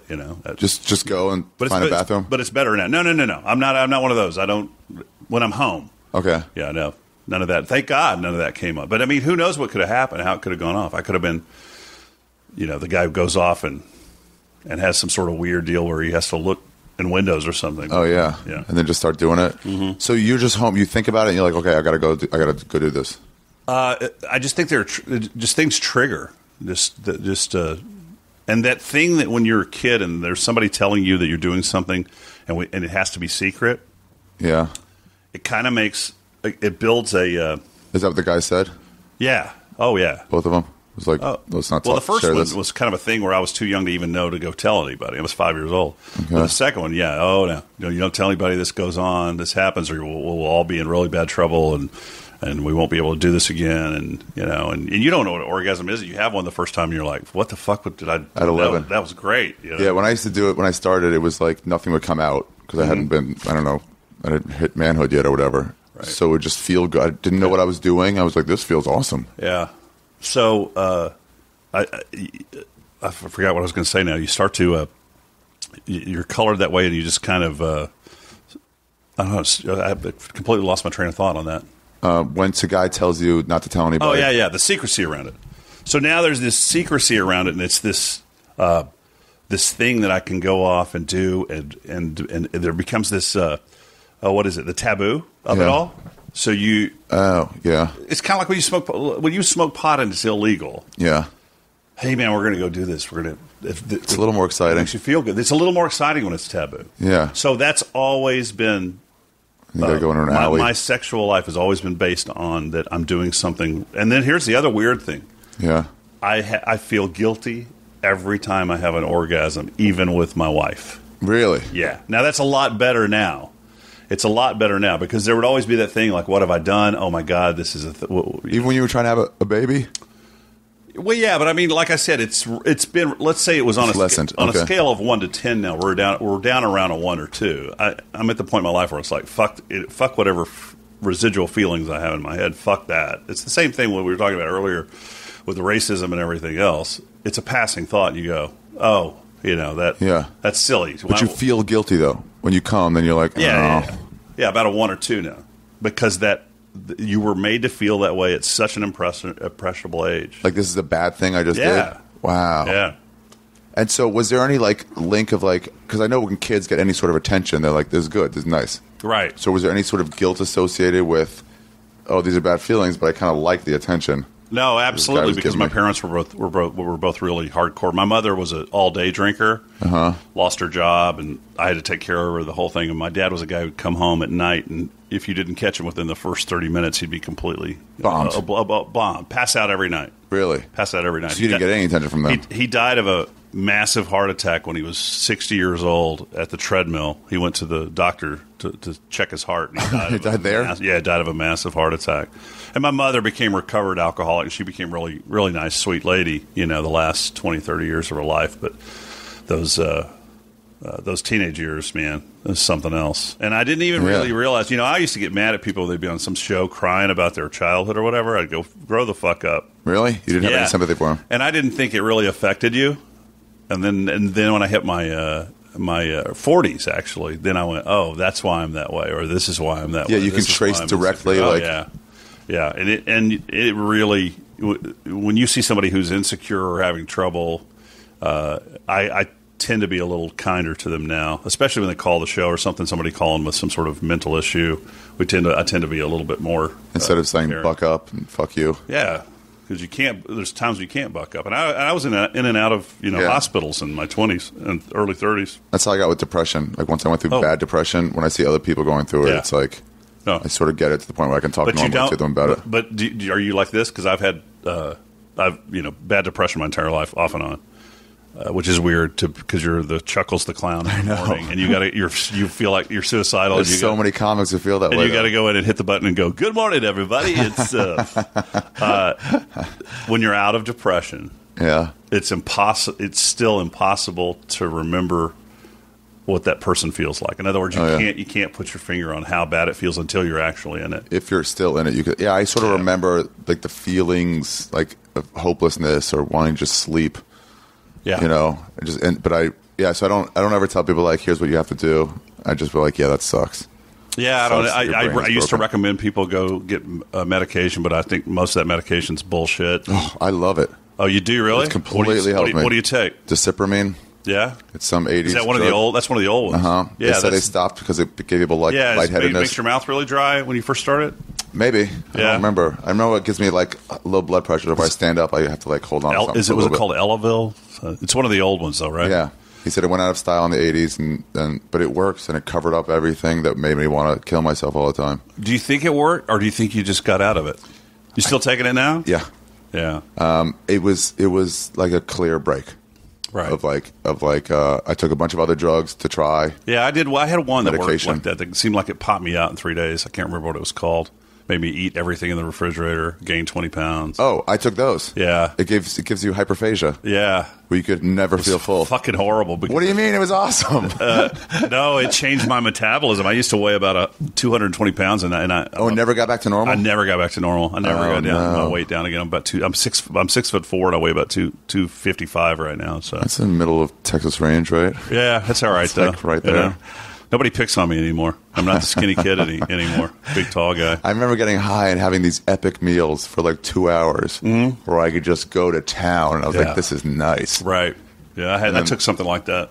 Yeah, but I've steered clear of the SSRIs, and but I've been recently put on Adderall, very low dose. Yeah. Like I took one right before I came here, so the first part of this podcast, if I'm talking way too fast, that's because of that you were jacked up? Yeah. Yeah. Nice. I've taken it out a couple times just to like clean my apartment. Right.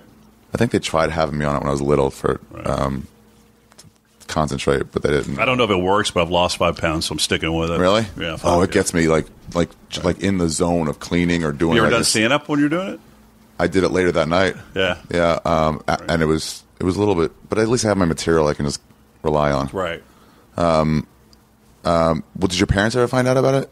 No, thank God. You know, my mom. They're so religious. What would they? No, I think I did tell my mother. Yeah, my dad did. My dad never knew.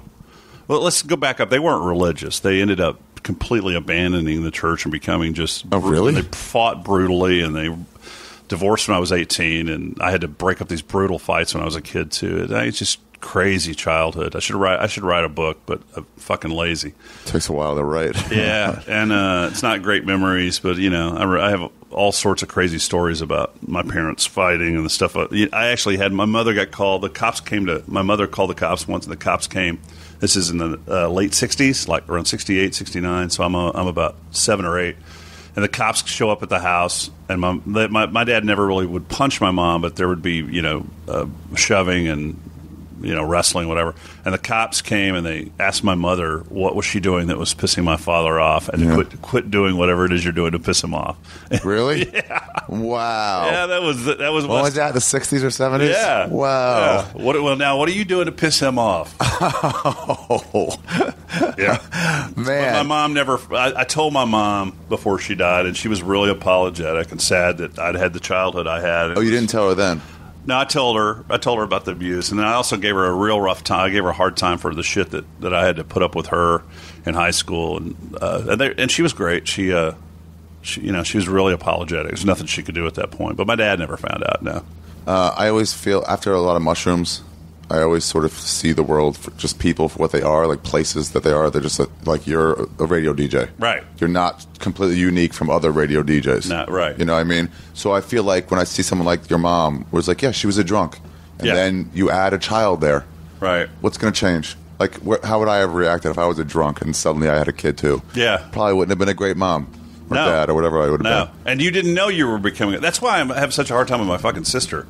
It's like with my own, I go, you got to let it go. This anger at my dad because it was just a movie that played out. Yeah.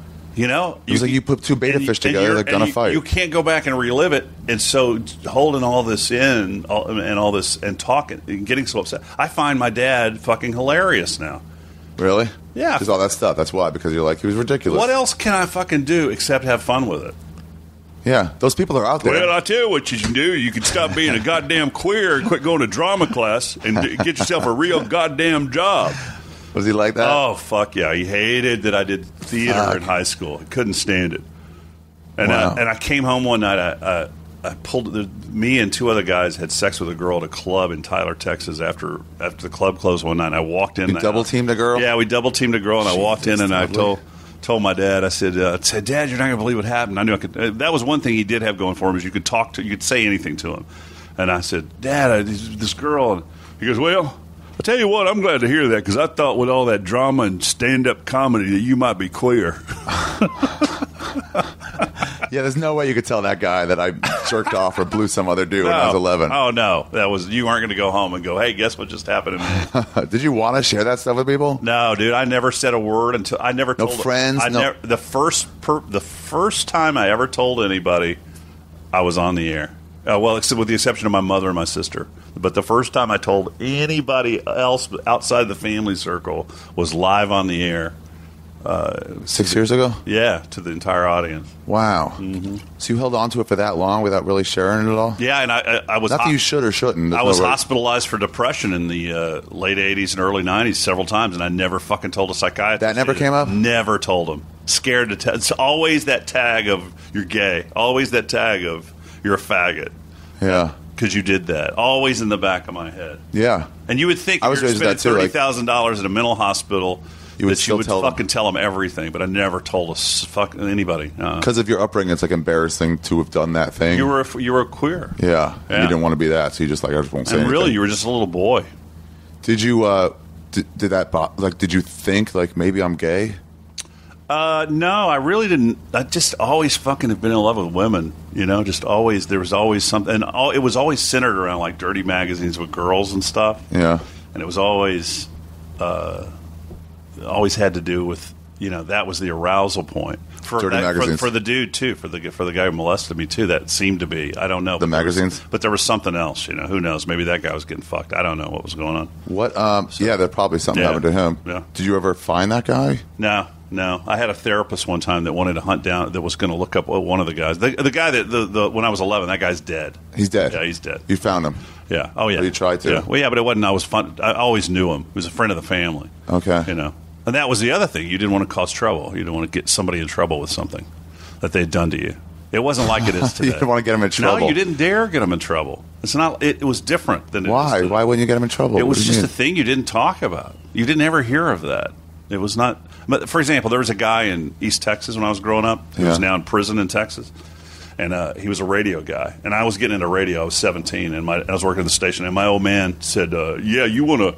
That Mike Harris, I want you to steer clear of that Mike Harris. He's a fucking queer and he likes boys. And so they knew that guy was that, but there was no retribution. He was just the guy who liked young teenage boys, and he was well known. So it was a different era. But when you hear about this Sandusky stuff, tore me to pieces. Really? Yeah, but I mean, not like I'm going to sit in my fucking car and cry, but it just brought up all of that stuff, all of the shame and all the stuff. Yeah. And do you think those people didn't report it enough because of the same sort of mentality? Exact same thing. And what, they don't want to face it, so they just sort of ignore it? There's a stigmatism in your head when you went to, did you go to public school or did you go private? Always Jewish school. Now, if you go to public school in Texas, the worst thing you can be called is a queer or fag. That's how we were too. Yeah. So if our hands did this thing, that was hangs loose, right? Just you're fucked for 2 weeks. And I'm sure it's that way with those kids. That they were. It was something that you feel shame. You just do. And that's why it's criminal. You're making a child feel shameful.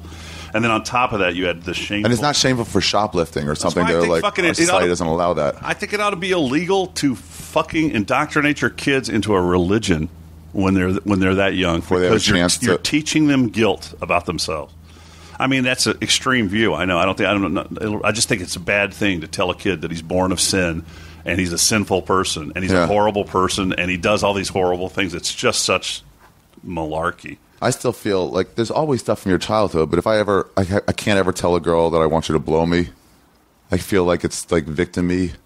Oh no, I'm the opposite. That's where my wife and I have a disconnect. She doesn't want to watch porn, so she'll once every few months she'll finally watch porn with me, but it's not her thing, So she'll fake it a little bit. Like last night, we had a little tiff earlier this week. She's trying to make up. She goes, "You want to go watch porn?" And I'm like, "No, I don't want to fucking watch porn because you don't want to watch porn." Yeah, you want them just to want it. But I'm the opposite. Like just the kink. I can blow me, fucking blow me. Really? It's funny. That's fucking hilarious. You can't do that. It sucks. I just want them to offer. I can't ask. I just feel like bad. I was doing it with some girl like a few months ago, and every once in a while I get the courage up to like suck my, every once in a while. But it has to be real clear our relationship, and this is okay.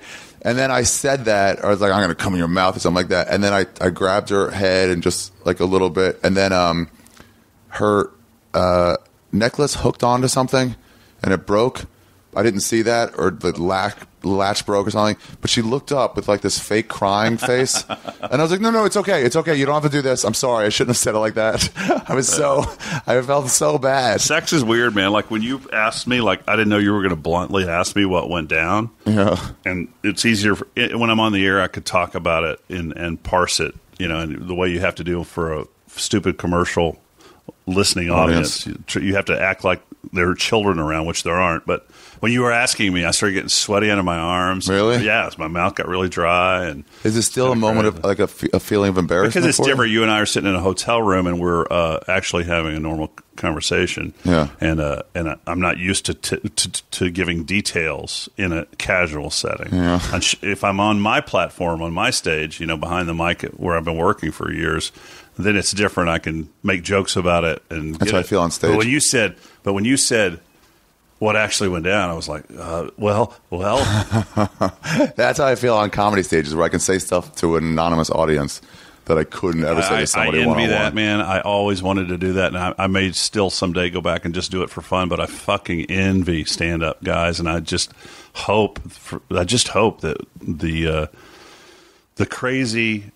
Liberal's not the right word. The crazy gotcha society doesn't ruin stand-up comedy too, because they're ruining everything else. It seems like they want to. It really seems like they're pushing for it. Do you ever see the Patrice O'Neill thing with that on Fox News or something with that lady? Oh, I watched it. Who was outraged. Yeah, well, no, that's the problem. There's this internet outrage where everybody's coming together on these dumb websites and pretending to be outraged. And I heard the best thing I ever heard about somebody being offended or outraged is instead of spending your time on the internet being outraged, why don't you actually go out and do something like feed somebody or give somebody a meal? Well, if you're outraged, go out and get away from what's pissing you off and go actually do something. Correct the rage in some way. Yeah, nobody wants to do that. They just want to be indignant in their homes. Right.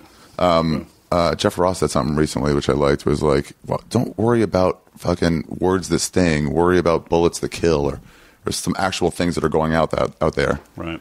I think he made a joke about, I don't know, some wartime thing.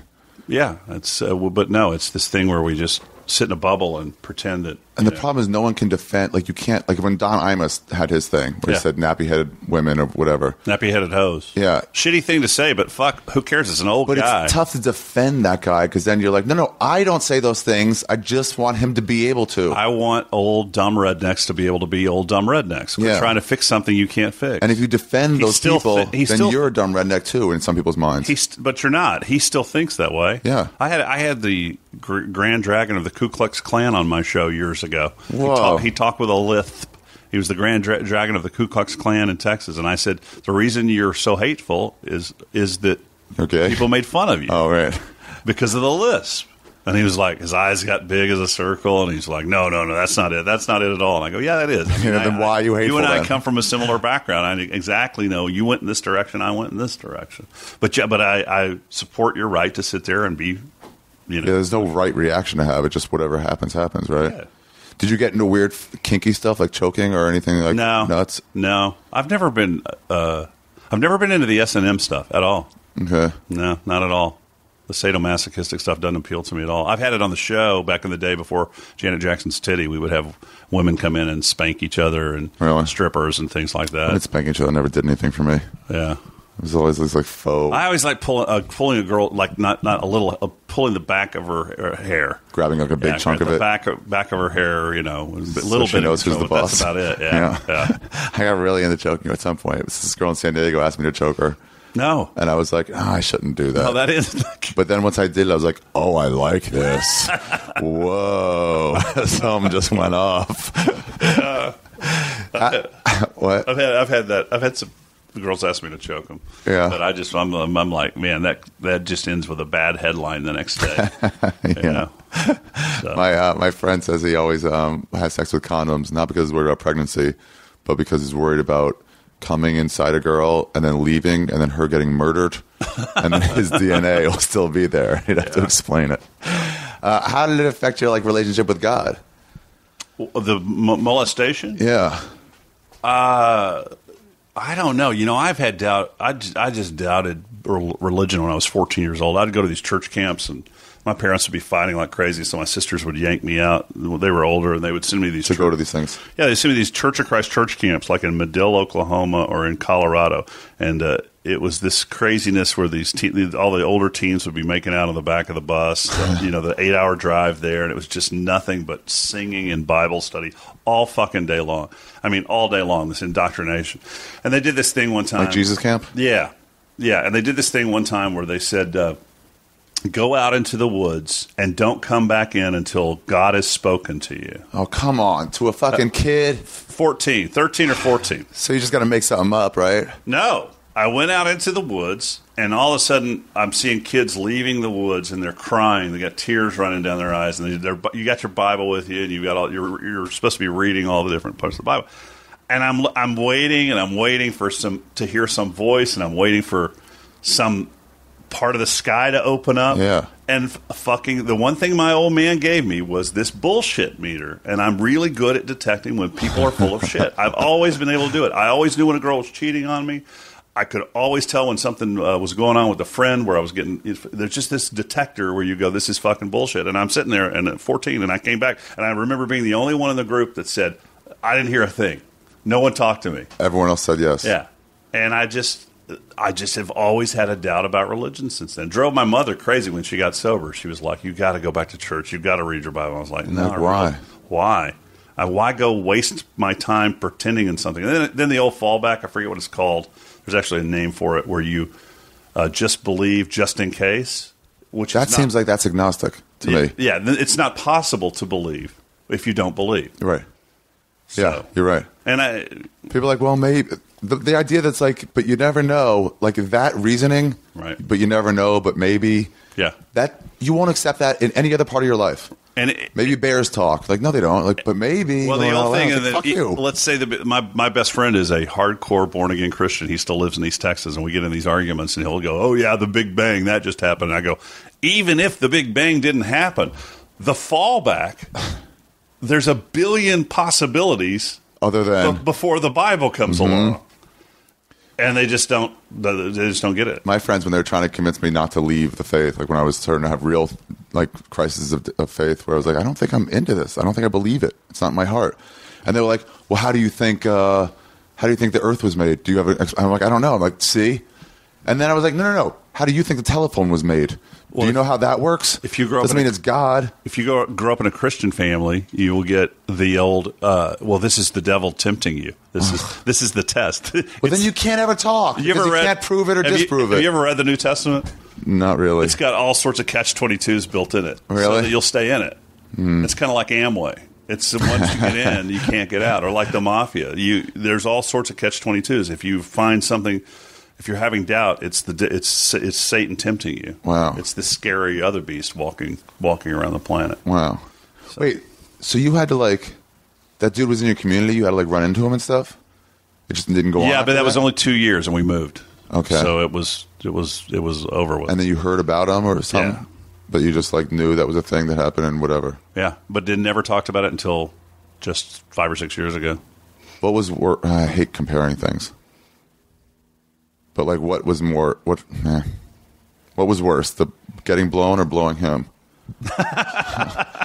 I mean, I know there's no worse. Ari, you're fascinated with I get fascinated by so much stuff. I just want to know about stuff. It blows you away. Yeah. What was worse? Was it all the same thing? Guys listening to this podcast right now are not going to like this subject, but neither was worse at the time. At the time, it was you were enjoying it. That's the trick about molestation.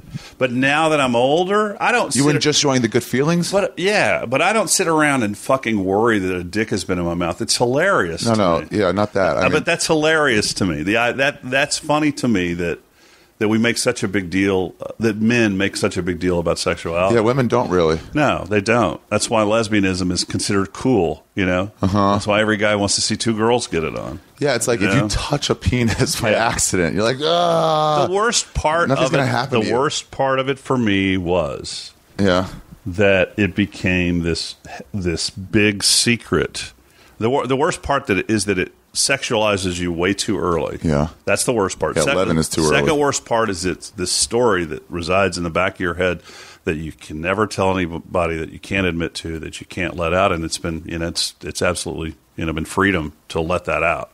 And I think it's kind of been cool that some dumb disc jockey will said that on the air, and maybe somebody out there, it happened to them, and they heard me making jokes about my own thing, and maybe it made them feel a little bit better. As a matter of fact, I've had people write me and tell me that. Yeah, I was going to ask, what are other victims, how do they react to you being flippant about it, or however you are on air? I've never really had anybody get mad about it. They always go, I've had people write me and go, well, thank you. It's just fucking amazing that I can hear you talk about it, and I don't feel so bad about what went on with me. Yeah, there's all these things that like when I started masturbating, I felt like such an evil person. Before I knew all my other friends did it, I was like, I'm not part of society. I'm disgusting. And my friends would even admit sometimes to me. My friend Chaim Zakheim said that once. He was like, "Yeah, I masturbate to you. It feels really good." I was like, "No." That's totally foreign to me. The glottal thing that Jews can do, like when you grew up in Texas, in West glottal Texas. thing. Well, whatever that is. What's the guy's name again? Chaim Zakheim. That's not even in my vocabulary. Oh, when you grow up in Texas, there's no. No, there isn't. No, there's no Jews in West Texas. None. I had a story about him. We wanted to get some James Worthy poster signed, and I was telling him on stage, and just saying Chaim, everyone started laughing. Yeah, it's that was a normal name. Did you do the whole bar mitzvah and the whole thing? Oh yeah. And so I studied for a year. Do you remember all the chants and all that stuff, all the singing? I remember a lot. If my family is starts singing in Hebrew, in old Hebrew, I'm right there with. Where them. are your parents from? My dad's from Romania, right? And then moved to Israel after the war. Okay, so you're like first generation American, yeah. My mom, she was here for a few generations. Wow. But my dad came over after the Israeli. How do you deal with anti-Semitism? I don't see it that much. Yeah. A couple times when I was little, I remember these older girls, 17-year-olds on the bus. They had one of those birds that drink from water, whatever those things are, and she was holding it up behind me, going "Yarmulke Pecker." It's a yarmulke pecker, and I was so scared to turn around, so I just took it. Well, I think as a kid growing up, we always looked at. I always thought as a kid, I always thought of Jews as another church that people went to. I didn't know Church of Judaism. Yeah, I thought you just went to church. You just go to a different church. You go to the same boring shit. It's almost the ceremony. Same. We have stuff in other languages mostly, but it's you go and say a bunch of stuff that you don't really care about over and over and over again. God. It's the same passage of the week. Wait, there was something I was going to ask you. We're going to burn in hell for this, Yeah. Oh, there is something freeing about just admitting. You hold on to, I've done it so many times, you hold on to these secrets. And then once you let it go, you're like, oh, why did I even care? Yeah. It just loses all its power once you just share. No, that's absolutely happened to me. That's been the coolest thing about having the job here, and being able to just say things. Yeah, I've gotten it was depressions and mushrooms all at the same time, and maybe growing up a little bit too. But it was, it just felt like nothing matters. We're all the same. Just share your experience. Doesn't matter. It's so hard to put into words. I've been freaking out since I was a kid. And my brother said to me one day, we were talking about something, and I go, well, something about infinity, and I didn't understand the concept of infinity. And it's hard when to wrap your head around. He said something about the universe. I remember this was my first panic attack, and I said, well, the universe ends. And he goes, no, it doesn't. I go, yeah, it does. It's got to have an ending. There's a wall out there somewhere. And my brother goes, what's on the other side of the wall? Boom. That was it. And blew your mind. I've been in constant panic ever since. And that's the thing that I get back to that I was talking about earlier, where I've just lately been looking around and at the insanity of politics and religion and people in general and the way that they think and treat each other. And I've realized that we're I think Bill Hicks said, we're viruses with shoes. We're that's here to destroy the earth. That's kind of, I mean, I still enjoy the love of my children. It's pretty amazing. You know, people talk about that, and I used to say that was bullshit. Whatever, fuck it. It's just kids. But it is kind of, you know, that's something to hang on to. But for the rest of it, we're living in it. It's an insane time. You know, it's always been insane though. Yeah, it's getting more rational. It is getting more rational. But people are fighting the rationality. I'm feeling there's become. Oh yeah, it's plugged in. There's a more of like a backlash from the atheists. So it seems like that's all over. Atheists are more talking like this is normal. Yeah, like not believing in stuff is the norm. Yeah, I'm not going to like pretend to hide it. Oh, anymore. that was another. I used to make fun of Madeline Murray O'Hare. Lived in Austin, and who was that? Madeline Murray O'Hare was the biggest atheist. She was the woman who went to the Supreme Court in the 60s. And you can imagine how hated she was. And she lived here. First of all, a woman to be able to go there at 60s. She lived in Austin with her kids, and they ran the atheist whatever here. And I used to just say nasty things about them on the air. I used to say, the reason they're ugly is because they don't believe in God, blah, blah, blah. Just stuff that I was parroting from my childhood. And unfortunately, they were murdered. And for being atheists? No. It was a whole another deal. Somebody was trying to steal from them and ended up killing them all and putting them in barrels. And I wish I could apologize for being such an asshole on the things I said, because atheist used to be such a nasty, dirty word. It really did. Yeah. You know, I still hesitate to say I'm an atheist, but then I hold out eternal hope that there's something. I heard Dr. Drew say this once about bisexuality. He called it sexual immaturity. And I sort of view Dr. Drew as like somewhat of an expert. You know, like he knows what he's talking about to a degree. Who's 10% of his patients die. Really? 10% of celebrity rehab is dead. 10% of the people. But anyway, finish your point. He said it's just sexual immaturity. Like you're refusing to make up your mind to go all the way to gay. Yeah. Because you're like, well, maybe I'm still a little bit. Where it's like, come on, you know what you are. Right. I feel like that for agnostics also. Yeah, and I'm probably there. Fucking jump in. Yeah. It's just a matter of, you know, the water's fine. It's just weird when you have kids and you think, oh God, you know, and I'm older and I'm 50 and my kids are, you know, just now, and I'm going, fuck, I want to see them again. It's see who again? My kids. Oh yeah, yeah. But it's illogical. Like right now, when I just said it, that's illogical. To want to see your children again? It's illogical to think that there's going to be a place in heaven. See them again? Not. I don't believe in heaven. There's going to be a place that I'm going to see them again. We all get to hang out in this beautiful hall with clouds around for some reason. Right. So, did all this stuff that happened to you affect your ability to make gay jokes? Like more or less? I mean, I think that's just a matter of that's just kind of been weeded out. But I've got a gay nephew. He'll make the jokes. We'll make the jokes to each other. There's a type of joke. It's the thing we talk about where we say that if you take away the gravitas of it all, that you're hurting somebody. If you're not hurting somebody, then it's okay. If it's just you, and if I was to say something about if I knew you better and was to say something about your upbringing, it's okay because I'm your friend. Right, then it's totally okay. Yeah. Like if someone with cerebral palsy falls, you can laugh at them because they're your buddy. Right. Yeah, that makes sense. Man, that's fucking tough, dude. No, it's all right. It's been a great life, you know. Yeah. Yeah, do you want to like live in regret or something? Do you want to like stay like victim-y?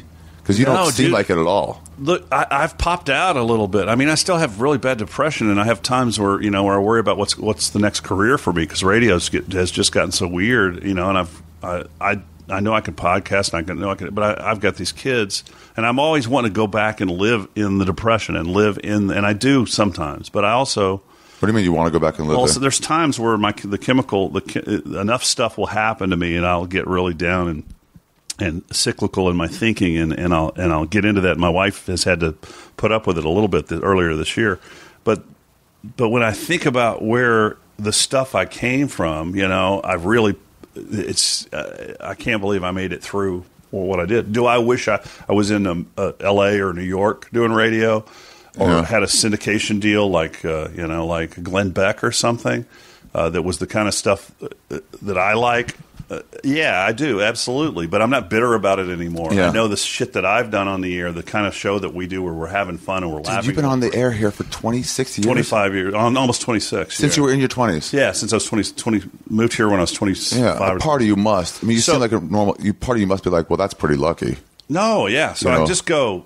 I don't live with those people anymore, and I got incredible stories out of it. I mean, I'm a storyteller. That's what I do on the air. I'll go into we try to tell stories, and we do. I still say we do a very unique show. I mean, people have compared me to Howard. People have compared us to this or that. But now, even Howard fans, they go, I love you guys too, or I listen to Opie and Anthony, and I listen to you guys, and there's not this dumb radio war going on. But the idea that I got all the way here, and I don't have to sit and defend it anymore. I don't have to defend 25 years of being. I don't have to defend 25 years of doing what I wanted to do when I was 16 years old. Yeah, I don't have. That's impossible to be able to do that. And when it's over, it'll be that. That'll be what I did. That'll be it. That's your legacy, pretty much. Right. So I don't sit and but man, to think about the childhood and all that shit, it's almost like it had to happen to get to where you are. Yeah. Right. Well, it's like if you're going to become this person you are that you're probably happy with. I got a cool wife and kids, whatever. You're like, that needed to happen in order to get you there. Yeah. That had to absolutely happen. Yeah. And I also had to wait to marry a younger woman later because I was so immature. She's 19 years, 363 days. 20 years younger than you. Wow. So it had to wait. Man. Thanks, Congratulations. man. It had to wait until I matured enough to handle the family, and also I had to wait. Any of the other ones would have killed me. So, yeah, I'm into younger women too. Yeah. There's so much. Well, I wasn't. She life. actually pursued me, but that's a whole other story. How old were you? 44. And she was 24? Started writing me on MySpace. Yeah. And she said, and she had all these pictures of her and her boyfriend, and was asking me to go to. She wanted me to go to a play with her in the park, and I'm like, wait, she's hugging this guy on her MySpace page, and I thought, oh well, shit, maybe she thinks I'm gay or something, and wants to take me to a musical.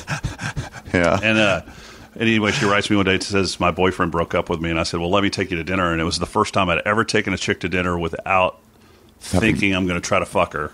Oh, really? And we walked. Why? Because you built up a relationship ahead of time online?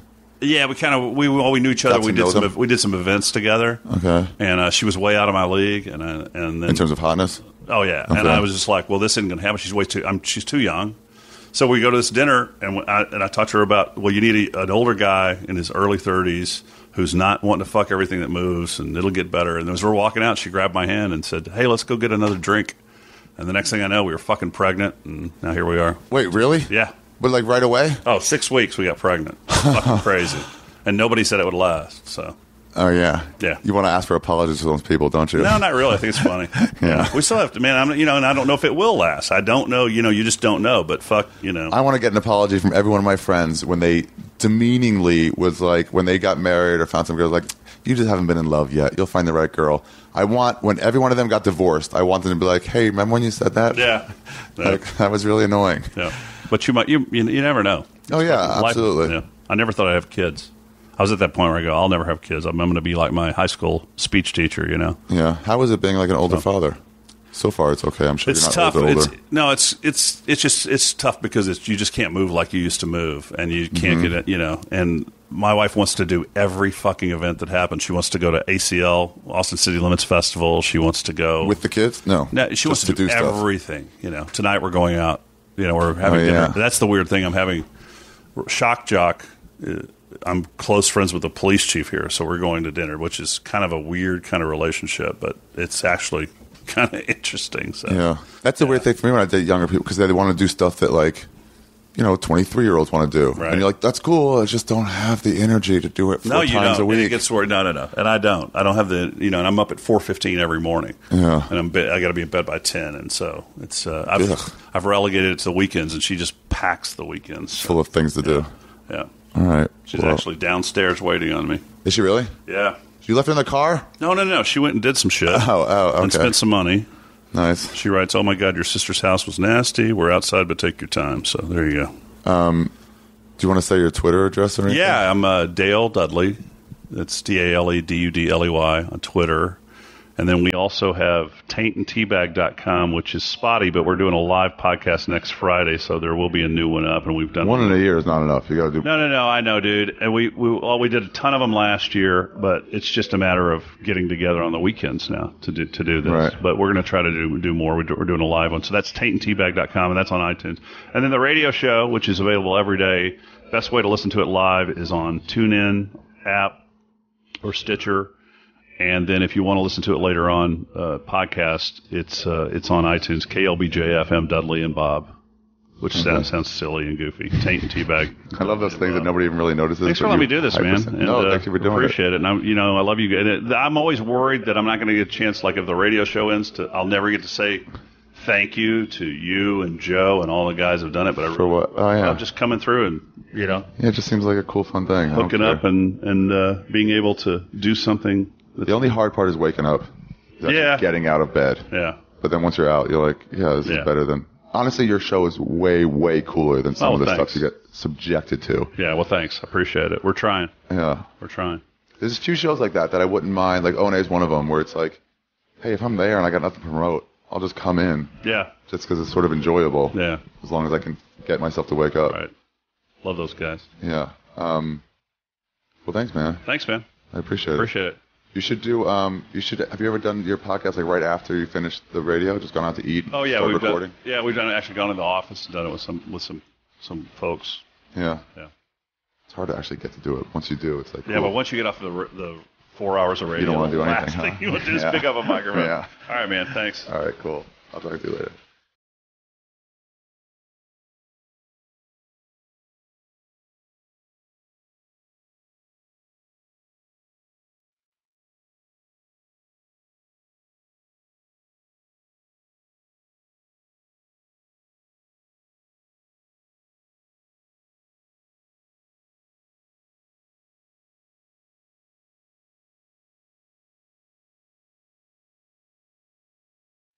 Man, that was cool.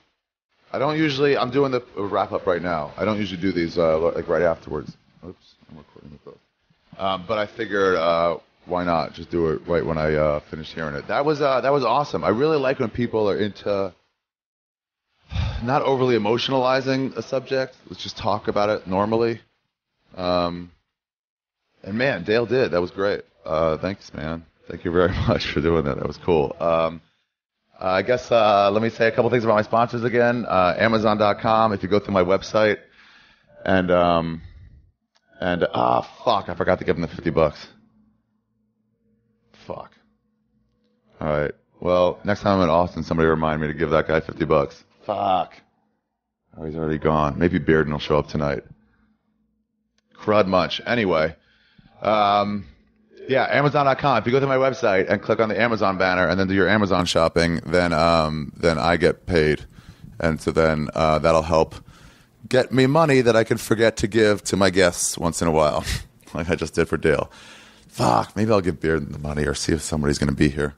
And then also Gamefly.com. If you go to Gamefly.com/Ari, you sign up for a free 2-week trial. Just go there and fucking get a game. Sign up, get a game, play it for a week, return it, cancel your subscription. I don't care. But they give me fucking money for whatever I want to spend it on. Hookers and drugs or whatever. Definitely not cleaning ladies because that never happens. So please go to one of those. And then let me just, Dale doesn't have any stand-up gigs, so let me just give you some of my gigs that I have coming up.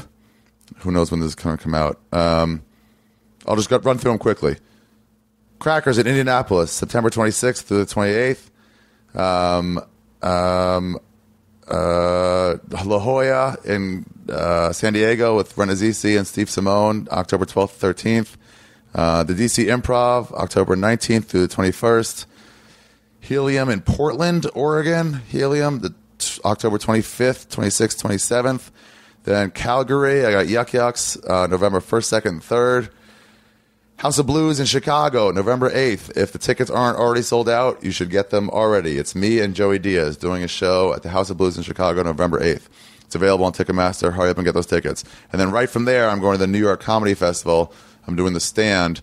I am doing 2 solo shows, just stand-up shows, the 9th and the 10th. And then the 10th, during the day, at like 6 p.m., we're doing a live podcast, a live Ari Shaffir Skeptic Tank. So I have no idea how it's going to go. I'm still figuring out how I should deal with the format, one guest or a lot of guests, or just, I don't know, but we're going to do it. So 6 p.m. at the Stand. It's possible it's 6:30, but who fucking cares? You're going to be late anyway, right? So yeah, that should be cool. Come to those. And then I got my next Storyteller show, November 27th. Oh, fuck, there's one in October too, but I don't know when it is. Well, I'll say it later. And that should be out on iTunes in October, probably my last Storyteller show. I'm going to start putting them up. I got permission from everybody except Neil Brennan, who told a story about some celebrity he doesn't want to get it out, which is totally cool. But the rest of them are all going to be up online in the next month or so. But right now, what's going to go up is my album, Revenge for the Holocaust. It's available on iTunes. Please, everyone, go get it. If you want to support me, go get my iTunes album. It's $7.99. It's not even that much, but I'm really happy with it. So please get it. And the artwork is sick. All right, and then maybe a Seattle date in December. We'll see. So thank you guys very much for tuning in. Thank you very much to Dale Dudley. Man, I really appreciate people being cool like that and just talking. I try to not judge, not come from a place of judgment in any way, and just fucking talk and try to get the facts. Man, I would have thought that would have led him to sort of hate God or anything, but yeah, it didn't. I guess there's a ton of different ways you can go with that. Like you said, that Ku Klux Klan guy. You know, you can rebel and become hateful, or you can rebel and become super. What's the opposite of hateful? Loving. I don't know. There's so many ways to react from fucking a hardship. And it's interesting to see the different ways. I had a guy in my sleepaway camp. I think his name might have been Philip something. I'm not sure. But maybe Mike Diamond. Not the Beastie Boys. I think his name is Mike Diamond. But they told him at sleepaway camp, the counselors had to come in, and they told him that his dad died. He was away. He was from wherever, New York or something, and he's in Pennsylvania in some sleepaway camp. And they told him his father passed away while he was gone. There's no right way to say that to somebody. I remember them saying, like, hey, and telling him, and this kid just started laughing. He just started laughing, and people were like, that's the wrong reaction. Like, right then I knew, like, there's no right reaction to have. You can do whatever the fuck you want. Your body just reacts however it reacts. Man, so anyway... so thanks, Dale Dudley, for talking to me. That's it, everybody. Ari Shaffir Skeptic Tank. I haven't even numbered this yet because I don't know when it's coming out yet. Nor do I know what I'm supposed to call it at all. But, fuck. So, well, thanks, Dale Dudley. Ari Shaffir Skeptic Tank, number 70-something or low 80s. Molestation? No, I'll name it something cool. I should have asked him about Michael Jackson, too, right? Yeah, I wonder how he felt about that stuff. Anyway, so that's it, everybody. That's the episode. Thank you for tuning in. Subscribe on iTunes and Stitcher or anything else. And with all my episodes, go to my website, arithegreat.com.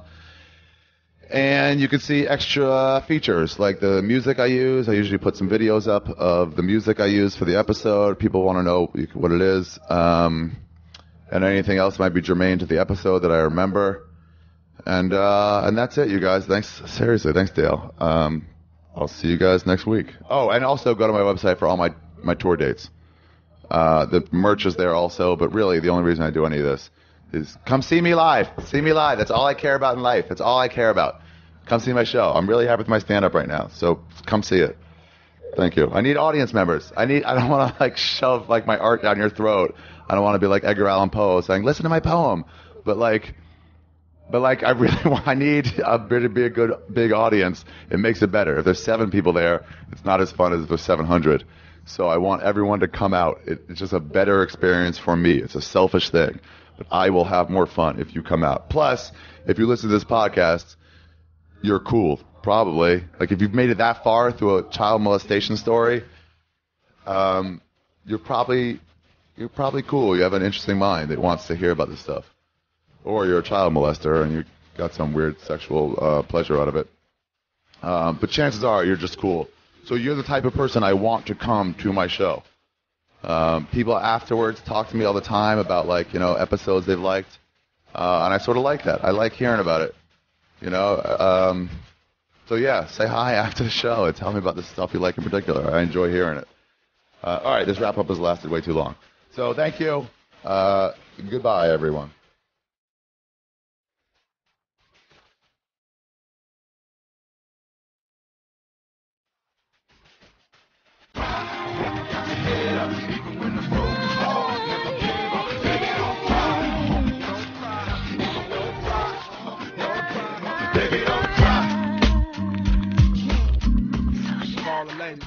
Baby, don't cry. Your head up.